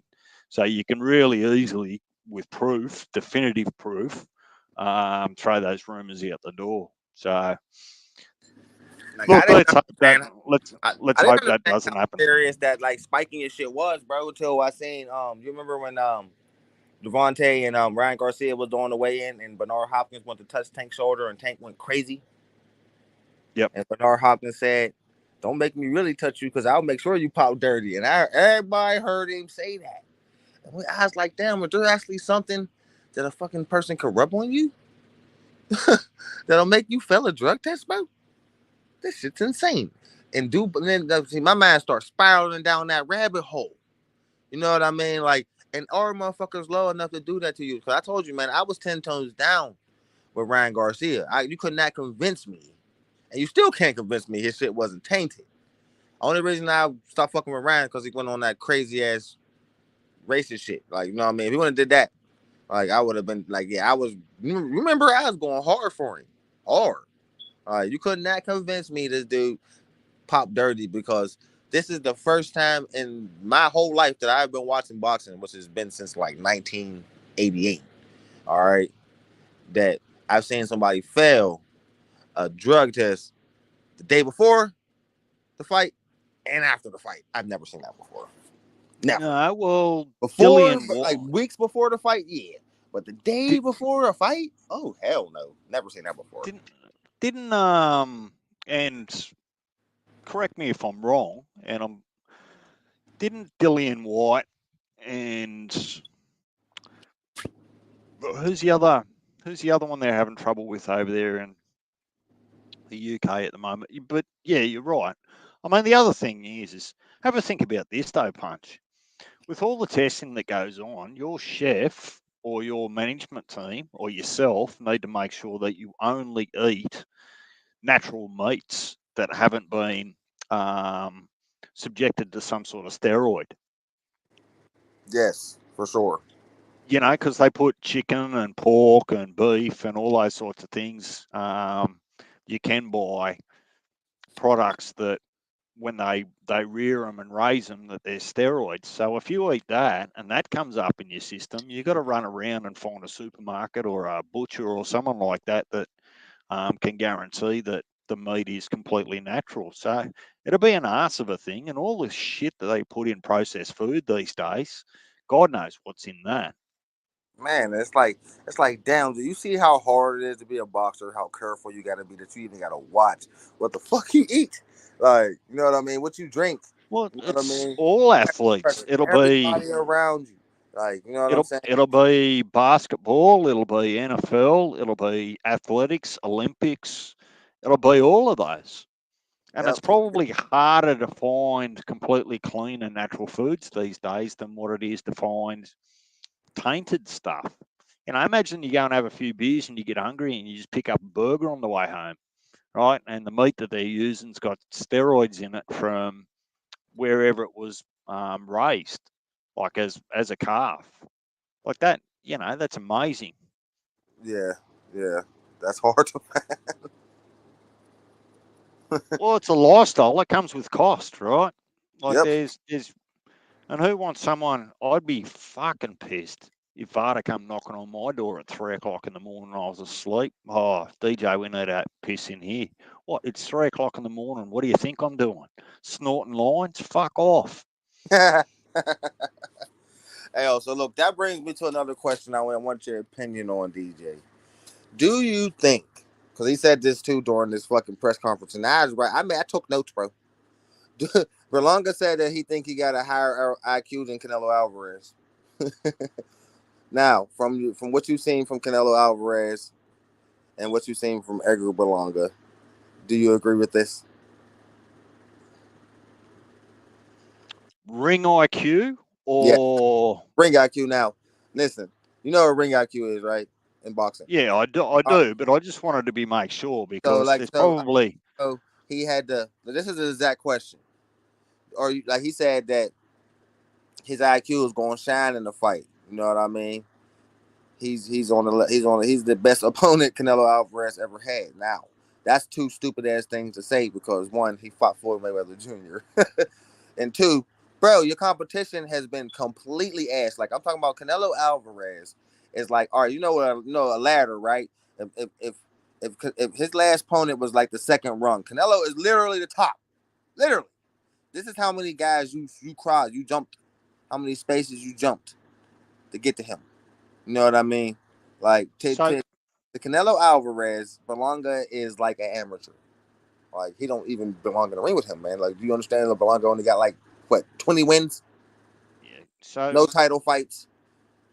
Well, he had a lot of amateur fights, like more than a Yeah, lot they of all other had a lot of pros. amateur fights, but like that's hard to translate into the real 8 ounce gloves. You're fighting one of the hardest punchers in the world. Like, Well, uh, hang on. It's actually not that hard to translate when you actually look at what we've just seen recently. Like when you talk about Bolchak, Madrimov, even Loma, who have had like big, long established amateur careers, there is actually proof in the pudding there that can translate. I'm not saying it always does, but it can translate, right? well, yeah, but them Uh, two both have fabulous feet, like most Ukrainians. Like, you know what I mean? That's the unfair advantage they got, and still chins. Like their chins be made out of iron, and their feet be fantastic. That's why Boots yeah. don't want to fight Karen Cherkazak again. Because that footwork was top fucking notch. And if he'd have added some offense to that footwork, he'd have whooped Boots' ass. I'd never seen nobody first rate Boots like that. That's why he don't want to fight him again. I don't know if you watched that Boots Karen Cherkazak, whatever the hell dude's last name is. I I've don't know if you I've watched that seen a fight. little bit of highlights. I haven't watched it, but my The foot point is was though crazy. that don't completely underestimate a distinguished amateur career. I have There'll to. be well, okay, that's your. But look, what you're really saying. Let me say it like this. You got to See, show. I Go ahead. reckon Bivol beat Canelo by ring IQ. And size. Yeah, He's size just was a too big thing. fucking big, man. Like Canelo's biting off more than he can chew. Like that's possibly, and then, I rocks with Bud Crawford, but that possibly could happen to him jumping up to fight Canelo. That same thing. Your punches don't have no effect. They're just too fucking small, man. And you get overwhelmed by the dude's size and reach. Well, That you can happen asked me, to Bud. Like that's what happened to Canelo. Them dudes is just too big at 174, bro. but you asked me to give some context around ring IQ, right? Yeah, yeah, yeah, yeah, So yeah. So before we go down every other rabbit hole, what I'll say to you is that there's going to be, I would expect there to be more ring IQ with From someone Canelo. like a Berlanga that's had much more amateur fights than the equivalent of Berlanga, maybe a Mongia or something like that, that hasn't had the same level of amateur fights, the same amount of amateur fights, and has a similar record. I agree. So, Yeah, but you know how many wins Munguia had, right? Munguia was 40-0. 40-0. And you look that amateurish against Canelo Alvarez. You know what that is? You know what that is? You know what? You know what the unfair advantage Canelo Alvarez had over all these guys? And shout out to Slick because he said this before. Canelo Alvarez had like 30 wins by the time he was Berlanga's age now. You know how much experience that is, DJ? And IQ you get from that? Now, granted, because I ain't gonna leave this out. A lot of his early competitions had motherfuckers had records like 6-35. I swear to God. You know what I mean? But again, can you imagine being 22 years old and already having 30 wins under your belt, being a 3 division champ? He was already a 3 division champ and had like 30 wins by the time he was 23. Canelo Alvarez. That's the unfair advantage but that he what has over if guys. But, but what if Belanga's talking like that because he needs the self belief? I mean, Maybe I he's get just that. representing what he's telling himself in his mind rather than what on paper. So the answer is no. He definitely wouldn't or couldn't have the same ring IQ All right, as. before you finish that thought, I'm gonna finish what he said. He said, but I think Canelo Alvarez is going to push me to a higher level where my IQ is going to be higher, like he's a fucking superhero, like it's just going to unlock when you still ain't had enough competition to even get you ready for Canelo yet. So now, after hearing that, what you think? Is that even possible? I've never seen it. Yeah, I think it might be possible with someone like Tank because I don't think that we've Tank seen or anyone Bud push. Crawford, Shakur Stevenson, people you can see get better in a fight, yeah, but can Berlanga push himself to that level? I'm not convinced. That's not me hating. I just haven't seen him. When I seen him get knocked down, he looked nervous. He ain't look pissed off. He ain't look focused. Like, oh, I'm locking in now. Like, yeah, you look like, damn, man, I might lose. My chin is failing me again. Yeah, He look, looked the, unsure. the answer's still no, right? Now, Canelo is going to push you to places that you've never witnessed or never felt before. There's no question in that, right? Yeah. Um, look,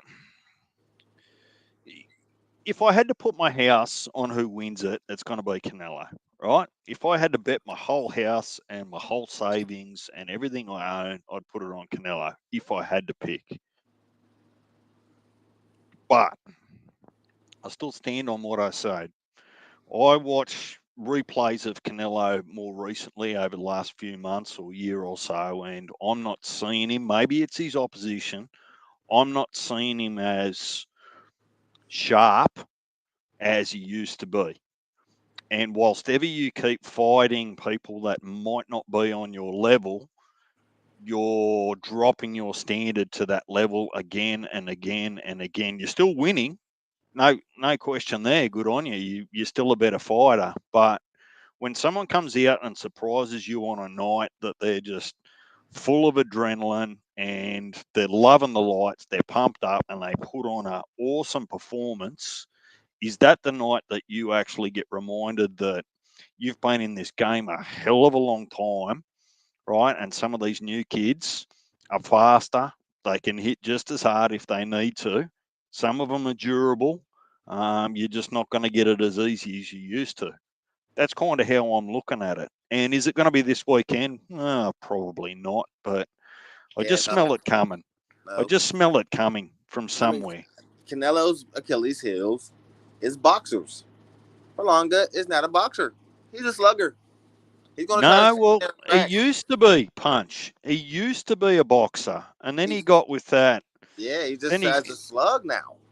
well, that old mate when he changed trainers as he come out of the amateurs, and old mate just had him hitting the bag all the time and teaching him to sit down on punches. That's where it sort of changed. But if you have a look at his early fights, Berlanga was a more a boxer than a knockout artist. So look, who knows? Who knows? But Well, yeah. Ring Berlanga said, IQ, no, Canelo's got it. "Hell yeah, Um, I agree completely." And all right, so and Berlanga said he gonna knock Canelo out in 6 rounds.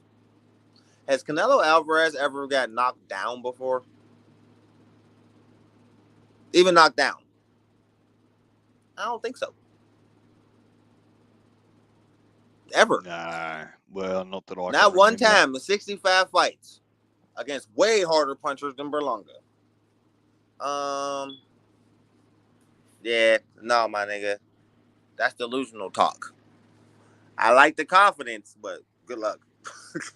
Look, you have to be psyching yourself up mentally to go in for the fight of your life, the toughest fight you might ever have. So, at least in the ring. So, you've got to appear confident and you've got to be psyching yourself up. But look, um, still not worth $90 for me to find out who's got the best IQ or hits the hardest. Hell no. Hell Not this time. no. If if there was a couple of really exciting things I wanted to watch on the undercard, That's that's what horrible. sells it. Yeah, that's That horrible too. that Nobody want might to be see different. fucking Rolly. They booed the shit out of Caleb Plant. They were screaming bum. That's bad. When they said his name, he trying to talk his shit. They're like, "You're a bum." He start arguing with the crowd. Like I told you, man, Caleb Plant get a lot of flowers for slapping a dude with alcohol problems and serious psychosis going on, nigga. You get out like, all right, like yeah, I don't care about that. I care about you getting your ass whooped by David Benavidez though. Like how come you don't show that same energy in the ring, Caleb Plant? Keep getting this shit with people outside of the ring. Like all you gonna do is get sued doing that shit. Like whoop some ass in the ring. When was the last time Caleb Plant won? I Thing don't want to see is it. he can. My point is that Canelo can avoid Benavidez for whatever reason if he is avoiding, right? But he can avoid Benavidez for another 12 months, 2 years. But there's gonna be another David Benavidez that comes along in the I mean, we meantime. already know. I mean, you know why he's really ducking him. It's like it's the Mexico thing, but there's another reason too. We already seen what's going to happen to Canelo if he fight Benavidez. It's going to be Dimitri Bivol all over again. Too big for you, bro. Like, Well, Well, see, I'm of the opposite opinion. I think that Benavidez is just going to be that weight drained that he won't be able to perform at his absolute best. He's used to 168. When I seen the conditioning he got in for the fight, it showed me like, oh, he can really just he got to 166 for that. That was crazy. So that showed me when he motivated, he ain't playing. I'm Like I telling you, respect just his ass. give me a. I'm going to keep harping on about it. For some reason, I just love the styles. I love the matchup, and Janabek's just a wild thing. I want to see Janabek fight Canelo. He need a couple more fights. He ain't ready yet. Don't I'm tired of seeing these guys who got promising careers get rushed to the top. DJ, that's rushing him. Like they understand, there's a lot to fight in Canelo Alvarez. A lot comes with that. Like you got a humongous crowd against you. These lights are brighter than ever been. You got millions of eyes on you. They're not used to that. Build up to that, man. You can't just throw a person into them situations, man. Some people can handle those spectacles. But guys who just now get touching their strides, man, you don't want to throw them into the lines then like that yet, man. I don't know why they ain't learned from Frank Martin. Yeah, he got a decent paycheck out of it, but them lights was bright. You seen it all night long. We about to say it Saturday, bro. It's the same thing that keep happening to these guys. Yeah, they look confident going into the fight. Then they get in the ring and they see 60,000 people, 20,000 people booing their ass. That's remember, man. Boxers are thin-skinned, man. It'd be wild, man. And that quick, your confidence is gone. What Nah. else you looking forward to after this weekend? I'm looking forward to I told you we got Shakur coming up. I'm looking forward to Better Be and Bivol. That's the most anticipated one right there. That's a When's great matchup. this? Oh yeah, You know Shakur's what I fighting mean? the same weekend. Yeah, What and I'm looking date's that? forward to and I want to see the ball versus Joshua. I won't be surprised if Danny the ball actually pull that out, yo. He got slick boxing skills, man. He got style is awkward, man. He giving people problems. So I kind of like where his career is headed. But another fight that's been actually gaining some steam that I've been reading about, because the shit talking back and forth is actually hilarious. Because it's hard to get somebody like Boots really out of his shell. But you know who's doing it? Blair Cobbs. Hey yo, this dude know how to talk, yo. I give him that. I give him that. Some people hate the whole Ric Flair stick that he got going on. You know what I mean? Because a lot of people like love Ric Flair, but hey man, that dude got the gift of gab. He's from Philly. A Philly versus Philly mega fight. Boots Ennis versus Blair Cobbs for the title.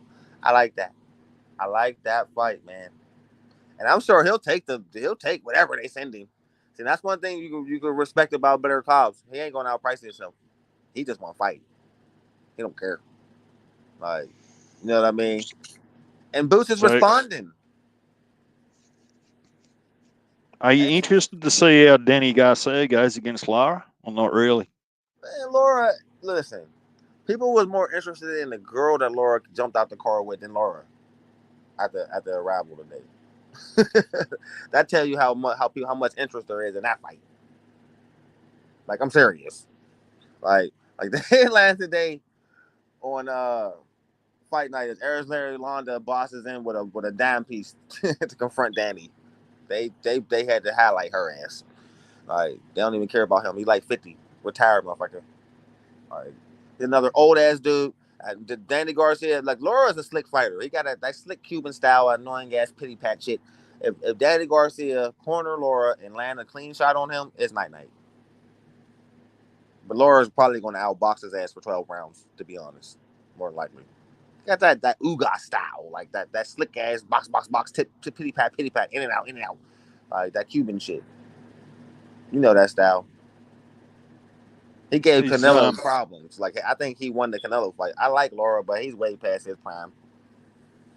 is there anything over there that was following up what is or isn't happening with Devin Haney after the fight at the theme park? It looked like the Paro fight is happening. Looked Where? like we're about to get Devin Haney versus Liam Paro. I hear negotiations just going on. I've been reading. Well, I read. It's all like just speculation right now. But even Tank, Where? even Over speculating in like the Tank over tweeted in the States Paro. or over here? I don't know where it's going to be at yet, but I know Tank tweeted that Paro will dominate Devin Haney. he'll punish him.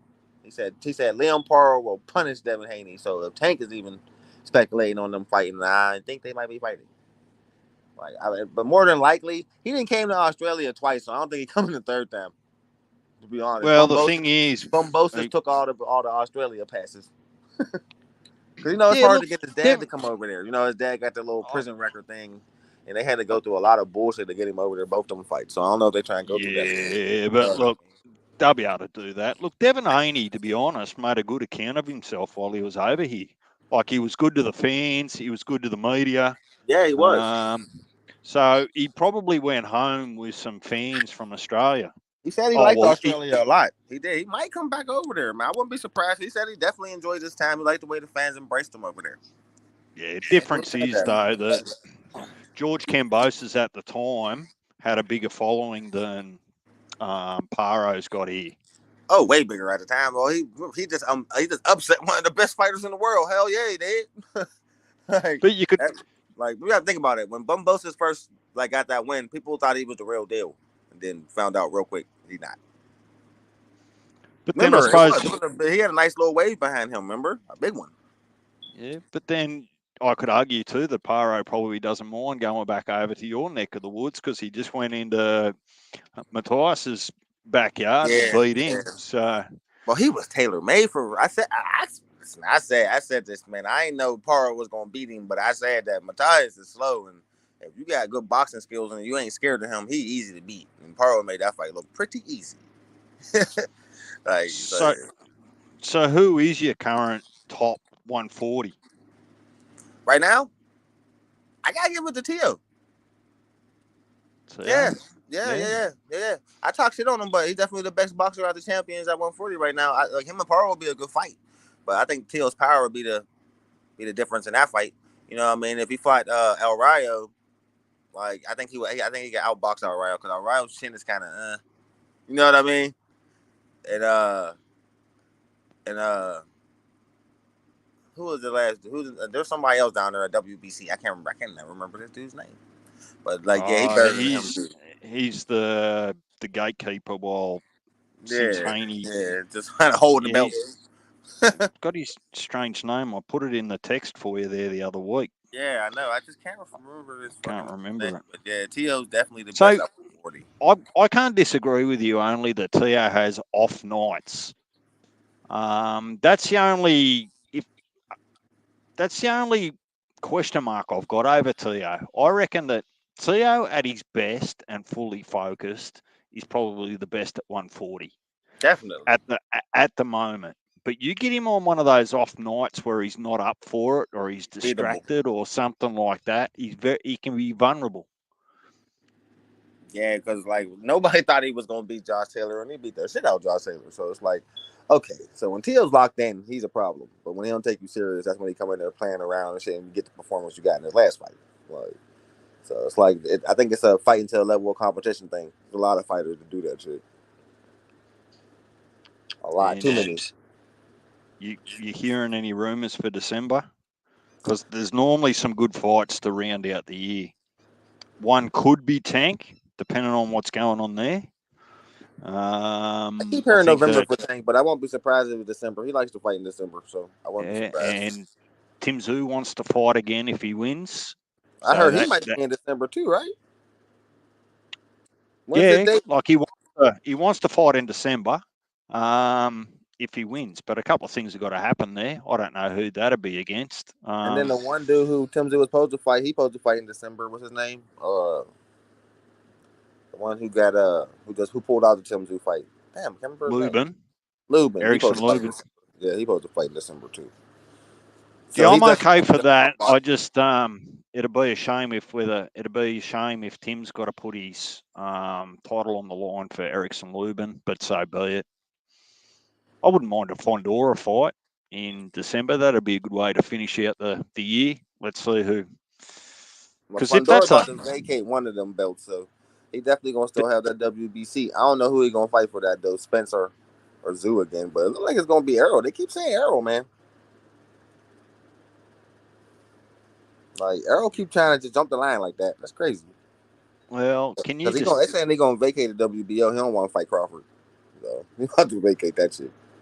Just over the next couple of days, can you Yeah, just text Errol and just say, hey, look, pal, what's going on? Are we going to see you? We're not going to see you? What are you man. doing? I think everybody been doing that. He ain't answering nobody.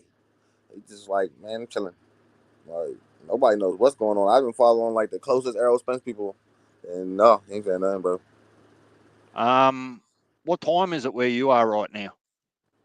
11:04 p.m. 11:04. Okay, it's probably still a little bit early. I was just going to, well, I will anyway, in case I'm not on tomorrow. Look, shout out to everyone over there that lost family and friends 9/11. Nobody deserves that. Oh yeah, man, that was a fucking crazy day, man. Oh, I can't imagine, but nobody deserves that. So, Oh man, listen, shit man. I got out woke to up out of those that sleep lost that someone. day. That day was crazy, man. Woke up, my mom was like, cause I'm only like shit, 2001. I'm like 19. You know what I mean? And she waking me up, and she's like, "Yo, we under attack." And as just as she woke me up, the other plane came around and hit the building. Boom, live on the news. I'm like, did that just happen? And then people said, yeah. Then the Somerset one, the one you understand. I live in Pittsburgh, Pennsylvania. Remember one crashed in Somerset, PA? You know how close that was to where I live? Everybody started rushing to get their kids from school when that Somerset plane crashed. We thought they was crashing in every city. It was nuts. All right. That was the last thing, in my opinion, that United States. I haven't seen United States be completely united since 9/11, Oh 2001. yeah, that brought us together in a way. That's the scary thing about America. See, people see us from the outside and think, oh, there's a lot of like fighting and rioting and bullshit going on. But as soon as you fuck with us, we all unite in 5 seconds. All right. Yep, that's the power of Americans. We'll drop all our bullshit in 2 seconds when you fuck with our country. You do tend to be, that's probably fair, because I do notice through the news and different things, like when you have shocking tornadoes and hurricanes and things like that, the community tends to unite pretty quickly to help those that have lost something. Oh man, September when Katrina hit, man, we had like even my family took in a couple people from down there. Like it was crazy. Like people all over the country was taking in them people. Like yeah, we definitely opened our doors when stuff like that happened. But then at the same time, I'm gonna keep it straight 100. We're assholes when it comes to refugees. I'm just gonna be honest. That's one of the biggest talking points right now. They have we got a big debate going on right now as we speak between Kamala Harris and Donald Trump, and that's I'm one of the biggest I'm talking points. I'm fully aware of it. Um, the south and north borders, and it's not refugees, it's immigration. Yeah, that's Immigration and a nice those way that of are, saying refugees. well, I guess you're a refugee if you're claiming asylum seekers. Yeah. So, the technical terms are a little bit different, but I do understand that. And guess what? To a lesser degree, it's going on here too. Every Um, long as these you know, crazy wars keep going on, people gonna start pouring into other countries, man. It always happens when shit like that happens. Like it's a stupid ass thing going on. I don't care. It don't affect me. I don't care. You know what I mean? But I like it's like one of them things where it's like I don't know if you can stop that. Like like these people was getting ran out of their places. It's like okay, well, do they go back? Like that's what I wonder. Like all right, we'll let y'all in, but do y'all go back home when this shit settle down, or y'all just Americans now? How this work? Like there's a lot of distinct. That's what a lot of people are snapping out about over here. That's a lot of the conversation going on. Like, okay, well, are they all Americans now, or are these some of the motherfuckers that did that horrible shit? These are the things that start to happen. I'm sure those are the same questions going on in your country. Like, all right, like we don't mind letting the innocent ones in, but how we don't know we letting some of the guilty ones in? Like, you know? yeah, look, it's got to be done in a controlled fashion, and you got to have room for them. Like, there's not much point you just opening up, like, to do the right Yeah, thing just for like everybody humanity, come in. Yeah, free reign. What the fuck? and you just don't have the housing and the room for them, the facilities. So, um, look, and all of that gets thrown out with propaganda. They're saying, oh, they want people to come in, they want them to vote, and this, that, and whatever else. Look, Oh, so stupid. there's there's so many different versions of the truth. Even over here, like for example, just lately, taken in people from the Israel and Pakistan conflict, right? Even that got blown out in the media saying that, we're allowing Hamas supporters to come in and we shouldn't be taking them. And, you read between the lines and you go, well, hang on. Just because they're over there, this has got nothing to do with religion. Like, we don't care whether they're Muslims or they're Hindu or what they believe in. That's not the issue. Right? Come Yeah. across and have somewhere safe for your families to have. But it's pretty easy for people to lie and say, well, I don't support these terrorist groups or, and they're Man, true anyway. But there lies the problem, right? that's the same thing with us. Same thing. Like, how do you vet them, man? It's not for you and I to decide. Hopefully they've got Nope. bloody intelligence like we've Above my both pay got. grade. That's what I say when people want to have this conversation. I'm like, bro, that's just way above my pay grade. I don't know how they handle stuff like this, man. Like, I'm happy I don't have that job. No, and if it's not, unfortunately, if it's not that, it's something else. Like, you've not just last week or something, didn't you have another school shooting? Yeah, we actually, bro, it's getting so out of control with that shit, man. Yeah, that's getting out of there. Ugh. And Like, that's, it's another stupid ass situation because the idiot ass father just got arrested for murder too because he bought the motherfucker AR-14. Who buys a 15-year-old an AR-15? Who does that? Like, see, and he's clearly unstable, and you knew he was unstable. So, hey, son, I'm gonna buy you an AR for your birthday. Are you out of your mind? 2 days later, he shoot up his school. The fuck you think was gonna happen? People act like they don't know their kids, man. One thing I know, and I know very well, is my children, man. And I would have knew my fucking kid was too unstable to have a fucking AR. That's not a gift I would buy for my 14-year-old anyway. People are idiots, man. Like, yeah, we were talking about this on Nine's channel. people are Look, idiots, man. yeah, look, I think there seems to be, and I don't want to be critical of parents. Who am I to actually tell them No, what that they he's a should? stupid fucking parent, and he deserves to be in jail. That's stupid. Like, you don't buy a fucking clearly mentally ill child a fucking AR-14, 15. I mean, like, are you? What the fuck were you thinking? That's okay. Okay, listen. I take my son shooting. I took my son shooting before, but you think he got access to my guns? My son's 18 years old. You think I bought him a gun? Fuck no. Too fucking emotional. Hell no. What you gonna do? You get dumped with motherfuckers like you see when your kids are getting dumped by their girlfriends and gonna go shoot up the goddamn school. Why? Because their parents bought them a gun for their birthday. Why do they? Why? What type? How is that a gift? Go buy them a fucking PlayStation like normal people. Like so, I'm happy that they starting to charge these fucking parents for doing this dumb shit, bro. Yeah, I just wonder whether.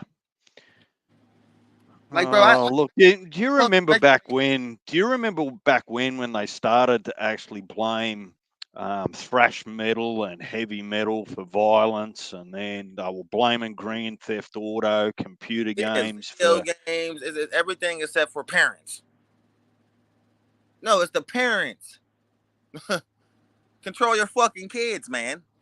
I mean, some people just got out of control fucking kids, man, but it's the parents' job to step in, man, and at least try to Some, get them under control. yeah, some parents just don't cope as well as other parents for whatever reason. Whether they have them early or they're just different personalities. It's like parents who don't believe in smacking your kid or not yelling at them and all those sorts of things. The And what world's does just that evolved. breed? What does that breed? An entitled prick with no respect. Like that's all it breeds. Well, it doesn't set them up for life. You're not really preparing them for the real rigors of life because you can work as hard as you want and be a very polite and contributing member of your community and your economy, but life just throws shit at you without you going looking for it. That's just what life is, and you need to develop I guess, the tools. A shit Um, shield. A fucking shit shield. You're right.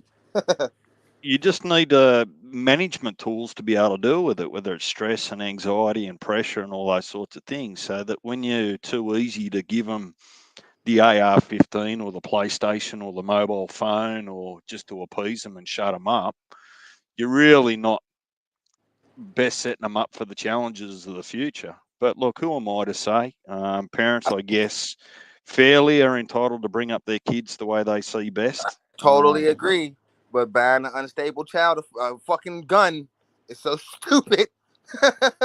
Like, you know what I mean? Take him fucking deer hunting, man. Don't buy him an AR. Like, okay, son, like, bro, what the fuck were you thinking? Like, like, oh, it baffles me, man. It really baffles the mind, man.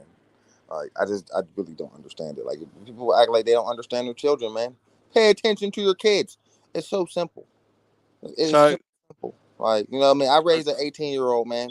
Kept him out of jail, graduated high school, on his way to college. Why? Because I paid attention to his ass. Like, not hard. so we got pretty strict gun laws over here, right? No, we're like much more strict than yours because we don't have it written in our constitution that we're allowed to Right to bear bear arms arms. written into our Yeah, Constitution. Hell yeah. but even with that, the reality is though that whenever there's gun crime, like with criminals, they're never with registered and fairly bought rifles and guns. They're always stolen, illegal guns, and those sorts of things. So, where there's a will, there's a way. Unfortunately, we just got to maybe think about how we teach our new generations that I mean, other y'all people's like other people's lives matter. They like, mean something. y'all Like doing you something just right in your country though, because you don't get a school shooting every 5 minutes like we get here, man. Like, you understand that I'm ready to homeschool my daughter. That's how I'm like, if I'm sick of this shit. Like, I'm not even about to let her go through this. Like, you know what I mean? Like, that's how bad it's getting. Like, we get like, bro, did you understand? We had 42 of them this year. 42 school shootings, man. They don't talk about them all on the news. Like, that shit's out of control. Like, something got to be done about it, man. well, when did human life just become so flippant that When did kids get this much access to guns? This is well, they've probably the thing is I don't oh, think my that guns that's got really fucking changed. trigger Yeah. locks, man. My son ain't walking out of here with a gun if he on his best day. I don't understand. That's what they make these things for.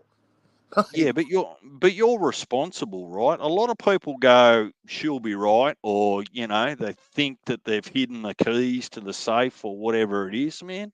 Kids are sneaky. They know where you Oh, hide sneaky as hell. stuff. Oh, So sneaky. yeah, You think they don't know so the combination? They fucking do. yeah, you've only got to leave it for 30 seconds and not change the conversation, and they see it and they'll remember it, right? So look, I think that particularly kids that grew up on properties and out on farms and those sorts of things, like they they've got a slightly different respect for it. That's certainly the case here in Australia. Like farmers with their sons and daughters that teach them to shoot when they're younger.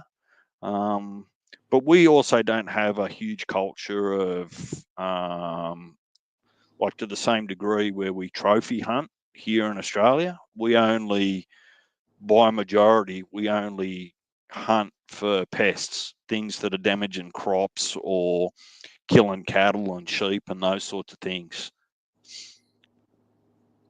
But But hey, look, yeah, look, it's that's there. that's a that's a problem that just needs Y'all a can hunt lot the, of all the wildlife in Australia. Like I beg your we only pardon. can hunt specific things here. Like y'all can hunt like koalas. Oh shit, no, no, Oh, no, I no, think so. I was thinking like, no, what the? no. So if they're native, every animal in Australia, whether they're amphibian, marsupial, bird, um, even fish. You're allowed to catch fish, but you're only allowed to take what you can personally eat. And you've got to buy a seasonal license for it. Like you can't net or trawl, those sorts of things. But every native animal is protected in Australia. Oh, that's cool. So for things that need population control, like kangaroos, because they don't have as many natural predators anymore, like the dingoes used to be, the recreational and professional shooters have got to buy tags. So they pay X amount of dollars for, I don't know, 70 tags. So that allows them to shoot 70 kangaroos and put them in a chiller box or leave them where they stand, leave them where they fall, and then they've got to report back to those bodies that they've actually fulfilled those tags. Oh, okay. See, we can hunt like moose, deer, wolves, but like not bears or stuff like that. Like people do hunt them, but you can't hunt bears. But wolves, they let you hunt them. So the biggest, probably feral cats, foxes, and wild pigs, by way of animals, are the biggest Yeah, we can hunt foxes. primary industry threats in Australia, but there's some underlying threats. Australia brought in cane toads, which are got poisonous glands on the back of their heads. And they were brought in years ago because we had what was called a dung beetle episode. So the little beetles that populate in cow and sheep feces and those sorts of things, and they just got out of control. So they brought the cane toads in to eat all of these insects, which was great. But everything then, like from goannas to birds like eagles and that to snakes, when they ate the actual cane toad, they would die because that was toxic. So Poison. they just created more problems.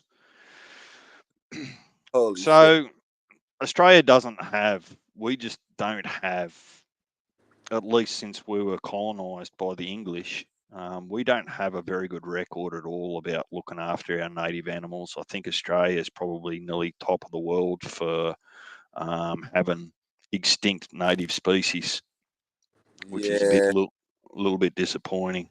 Yeah, y'all about top 8 in that area actually. My son's real fond of animals, so we used to like debate shit like that. Who got the most endangered species? Australia's up there. Yeah, and look, just small changes because you can imagine that things that live in the rainforest here can't just pick up and move to the middle of the desert. So there's very small areas in which they can survive. Koalas are the same, like their habitat's getting smashed by bloody logging and bushfires. Bushfires are natural, but yeah, it's a delicate balance. Yeah, yeah. Now you asked me about December. I forgot. Usyk and Fury rematch. Yeah, I saw that from RC, but we were down another rabbit hole. So look, I don't know what to expect out of that. I just don't want to Probably see another us. ass whooping from Usyk. Like more than likely, he's too fast for Fury. Well, look, if I see more social media stuff, what are we in now? Middle of September. If I see Tyson Fury sitting down drinking beer and looking fat as hell at this stage, he's just not taking that seriously. He's just after a payday looking to retire. One thing I say about Tyson Fury, this is his first loss, so it's like the dude's mental's all over the place. So we either gonna get one to two versions. We're gonna get the fat, I don't give a fuck, unmotivated version you just talking about, or we're gonna get a super locked in version. So I guess we'll see, man. Because he think he won that first fight. He really genuinely believes this. So he might actually lock in and train for him for real this time. I think he was joking around like he like fucking around, thinking like I'm just gonna walk right through this dude, and yeah, you got outboxed like a motherfucker. So we'll see. But I like that fight though. I think he deserves a rematch, so it's cool. I'll They pay for norm that. See, that's a good fight. They gotta get that a good undercard, and we're cool. Don't put a bunch of bums on there like PPC is trying to pull, and just give us the fucking fights we want to see. People want to see this rematch. That ain't hard to do, man. That's why I like the zone and all them, man. They putting together and like putting them good fights together, man. Top well, rank. particularly for the heavyweight stuff. If you look at the stuff that they've done on the heavyweight, the cards of the whole cards have been pretty good so far. So Yeah, yeah, and I want to see more of that Bacoli dude, man. I didn't know he cracked like that.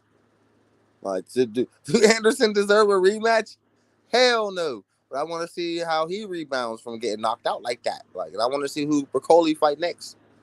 Like, what about? Because I keep hearing, Zhang, the Chinese guy. That'll be a nice fight. They both hit super hard. Somebody's going down, and he might force Zhang to actually fight. Because dude he hit hard, but he boring. well, that's Like, what you expect out of a heavyweight fight, isn't it? Someone's going to sleep. It's just a question of who. yeah, it's just a matter of time, and ain't nothing funner than watching two heavy hitters to get it on, and they both hit hard. So I would like this. I would like that fight. I mean, that fight's getting some nice steam behind it. So I think that might happen because nobody knew who Burkoli was before he knocked out Anderson, but he made that look way too easy. So everybody wants to see more of him, including me. Have you had a look at that Ben Whitaker? I watched a bit of highlights the Hell last yeah, few I days on him. I've watched his He last like 6 fights, man. dancing around like a I fool love and it. carrying on. I love that. I love when He's you a somebody he's like a that. light heavyweight. So what's he? 175. Yeah, he's a big boy, and he fights. And he's that fast, and he's that swift. He's He's on money the fights. You don't like that? You don't like showboating? I love it. he's on the Shakur undercard, isn't he? Yeah. Do you think that's too much? Because see, some people think that's too much, but most people love it because it's something different, and I love different. I I You tell think you somebody what, catch him doing that? Like, he gonna showboat against the wrong dude and get knocked out? That's what's so exciting about it. Because what if that never happens? well, that and he keeps injuring his shoulders.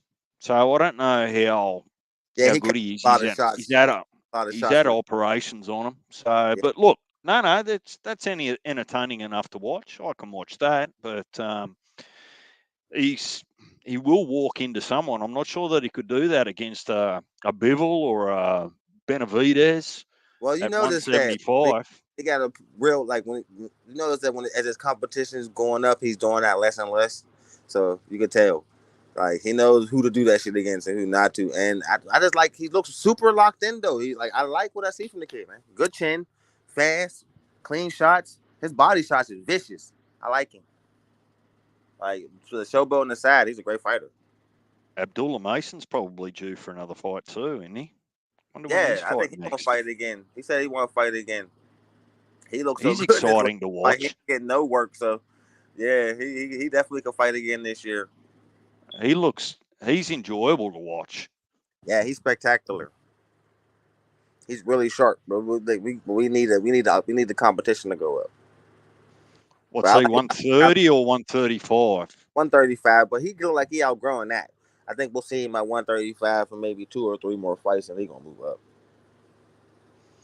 You can tell when these kids start to outgrow that shit. Like, and that's a hard weight to make 135. Everybody ain't just little dudes like Tank that can make that shit easy as hell. Most niggas like, man, all right, I'm just starting here.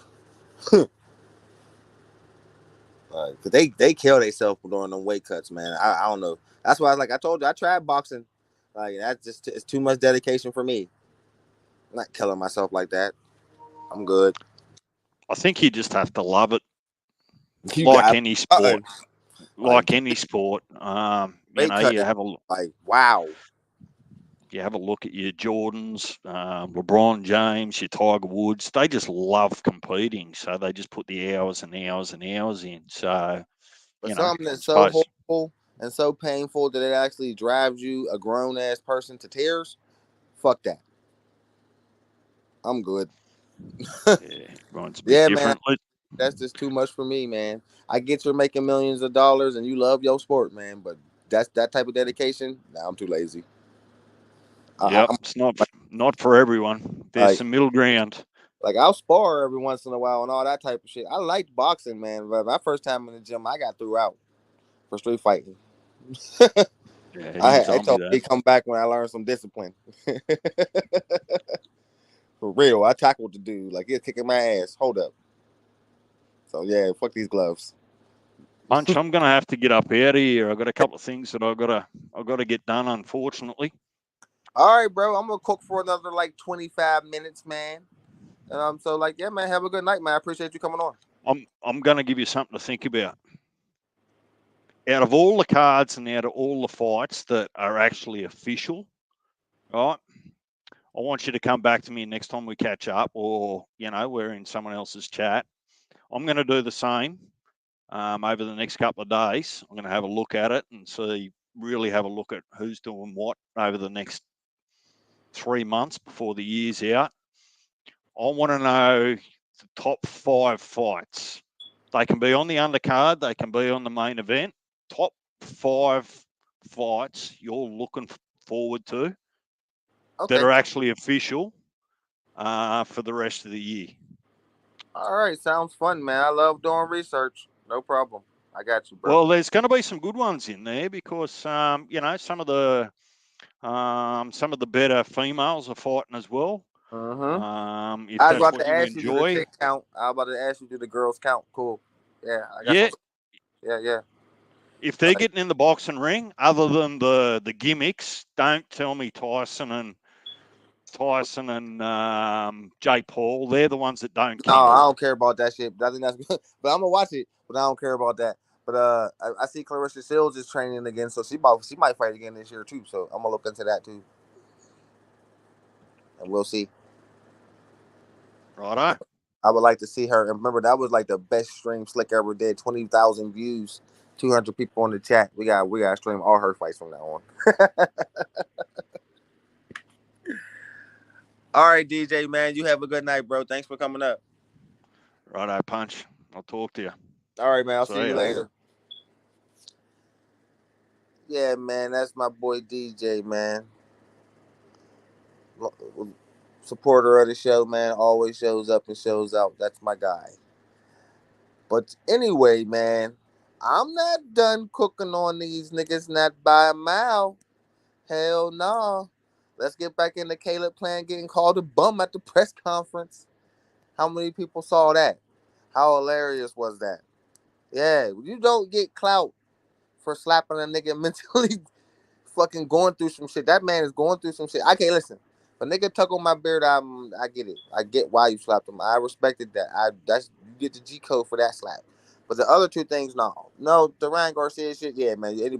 Nobody disrespecting another man's wife. You did what you had to do. But the other two dudes, man, you get no points for that. I ain't sold. No, I ain't sold. Because you fought David Benavidez in the biggest fucking ring I ever seen, dog. And you know what I get from that? You was scared, bro. Well, I'm but because DJ came in, because DJ's cool. See, he ain't gonna come in and roast you niggas. I will. I like talking to him though, man. You get to talk to you guys. Got into a little bit of them heavy topics, nigga. You know, right now we got this big ass debate going on, and everybody's watching this shit. Like, I'm even gonna watch it after I get off stream, man. I'm gonna see if Donald Trump cooked Kamala Harris, man. I don't care who win. I'm not gonna vote. Like, but I'm definitely gonna pay attention. Like, I may vote, but probably not. More likely, cause I don't care at all. It's just like just too much going on, man.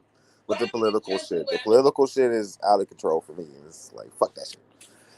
I'll pay attention to football and boxing. It's football season, nigga. All I care about is that and boxing, nothing else.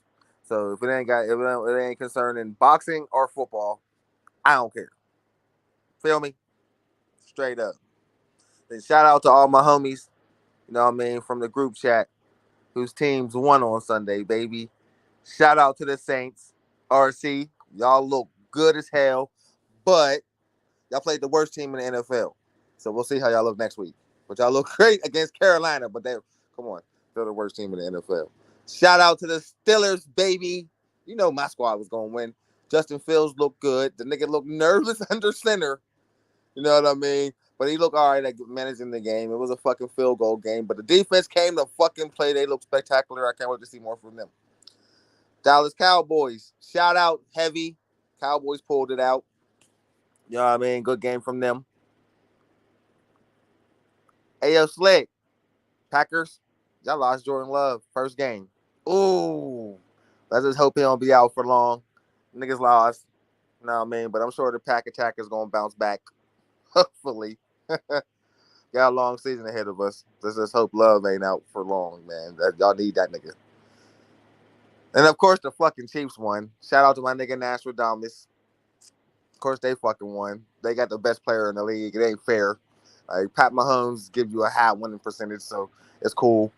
Like them niggas, he looked kind of average in the last game though. That nigga didn't look so superhuman. So maybe the fucking armor around Pat is starting to crack. Maybe he's finally due for a bad season. We'll see. Because Baltimore Ravens gave that nigga hell. But they still pulled that shit out because it's Pat Mahomes, man. Like, come on. That fucker always gonna have a chance. But the NFL first week was fun as fuck. Can't wait for next week. Actually, the week is going too slow, nigga. Sunday can't get here fast enough, so I can see my fucking Steelers win again. Let's go, baby. So to all my NFL fans, like, hey, facts, yo.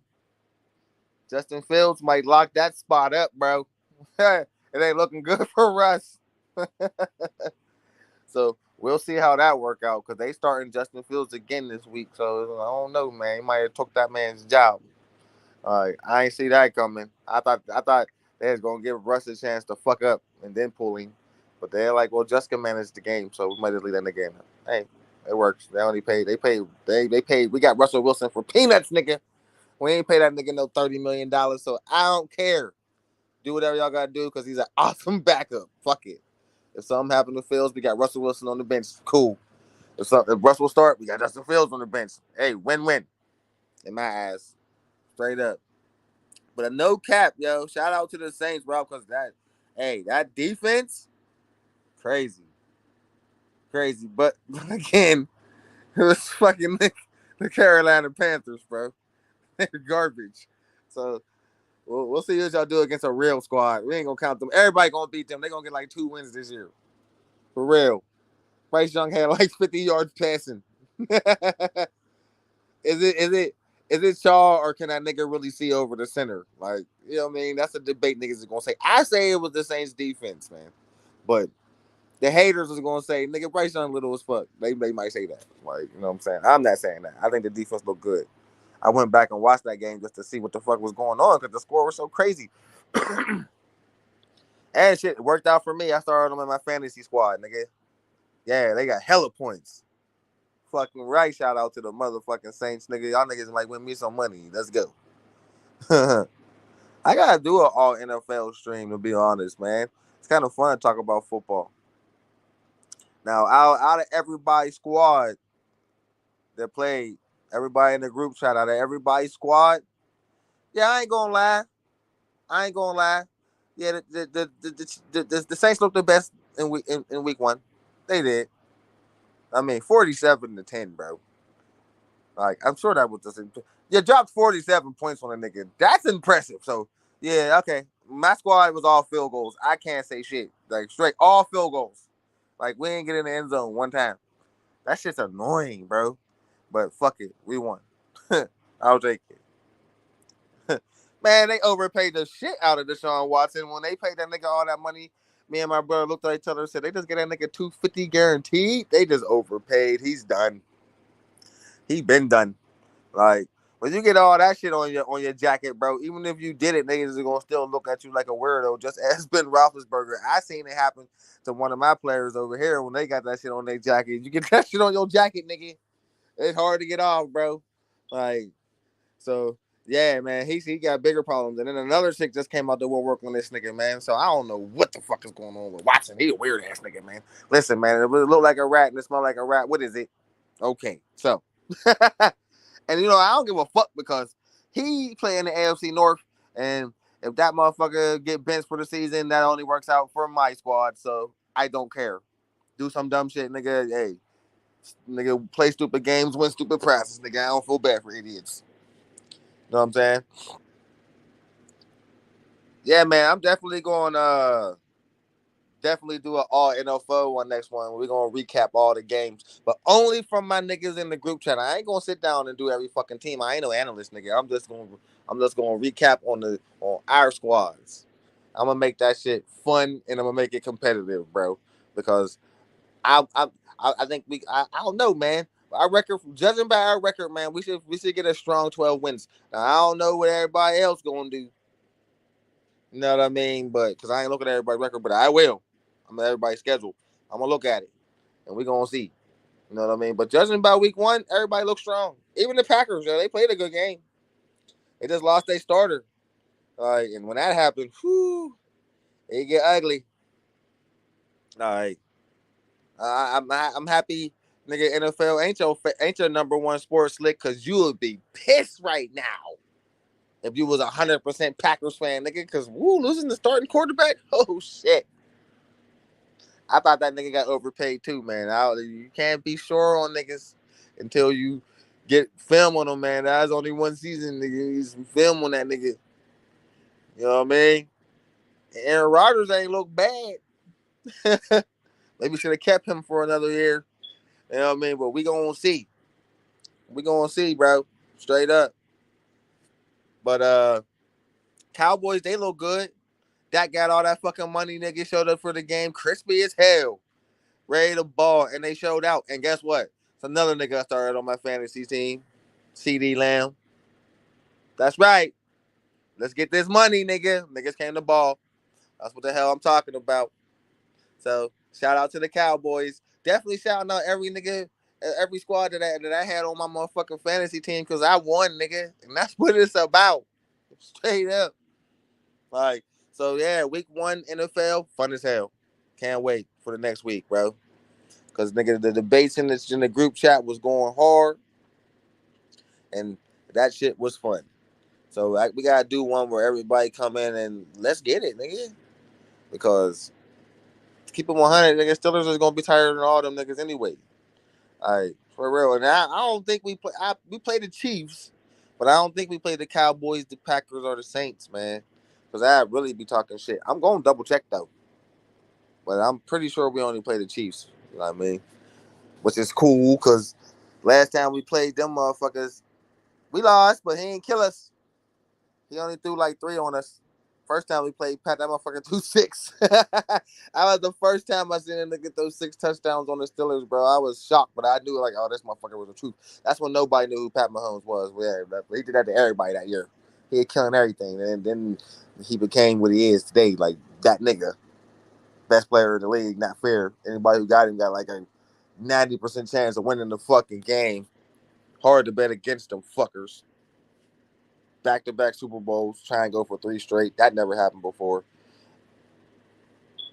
But again, if you watch that game, Pat didn't look so superhuman. Like the nigga gotta have a bad sooner or later. Even Tom Brady had a bad season. Peyton Manning, like all these type niggas, everybody. You gotta have like a regular season. You can't be Superman every year, can you? Like fuck. I ain't hating on the nigga, but the nigga been like unreal every season since he been there. Like nigga, it's time for you to have a subpar season, motherfucker. Can somebody else win the Super Bowl, nigga? Please, we can't have another nigga just coming in winning them all. Like fuck, they got like 3 of them things, quick. Like I'm happy he's starting to look like a regular football player. Like goddamn, motherfucker, looking like he is gonna win the next 7 straight Super Bowls. Like every year is the fucking Chiefs all over again. Chiefs, Chiefs, Chiefs, Chiefs. That's why Tom Brady went over to the NFC. Like man, I ain't gonna try and play this motherfucker every year. Like real shit. But yeah, man, I guess I'm about to get up out of here. I've been streaming for a few hours, man. I'm still getting used to this, man. It's weird to talk to a computer screen. But shout out to my niggas, 913, RC, Heavy Bag Boxing, motherfucking GMT Sports, nigga. I rock with you niggas, and I hope y'all catch the next stream. I'm definitely gonna hop on one of y'all's. All right, man. I'm about to get up out of here. Everybody have a good night. Peace out.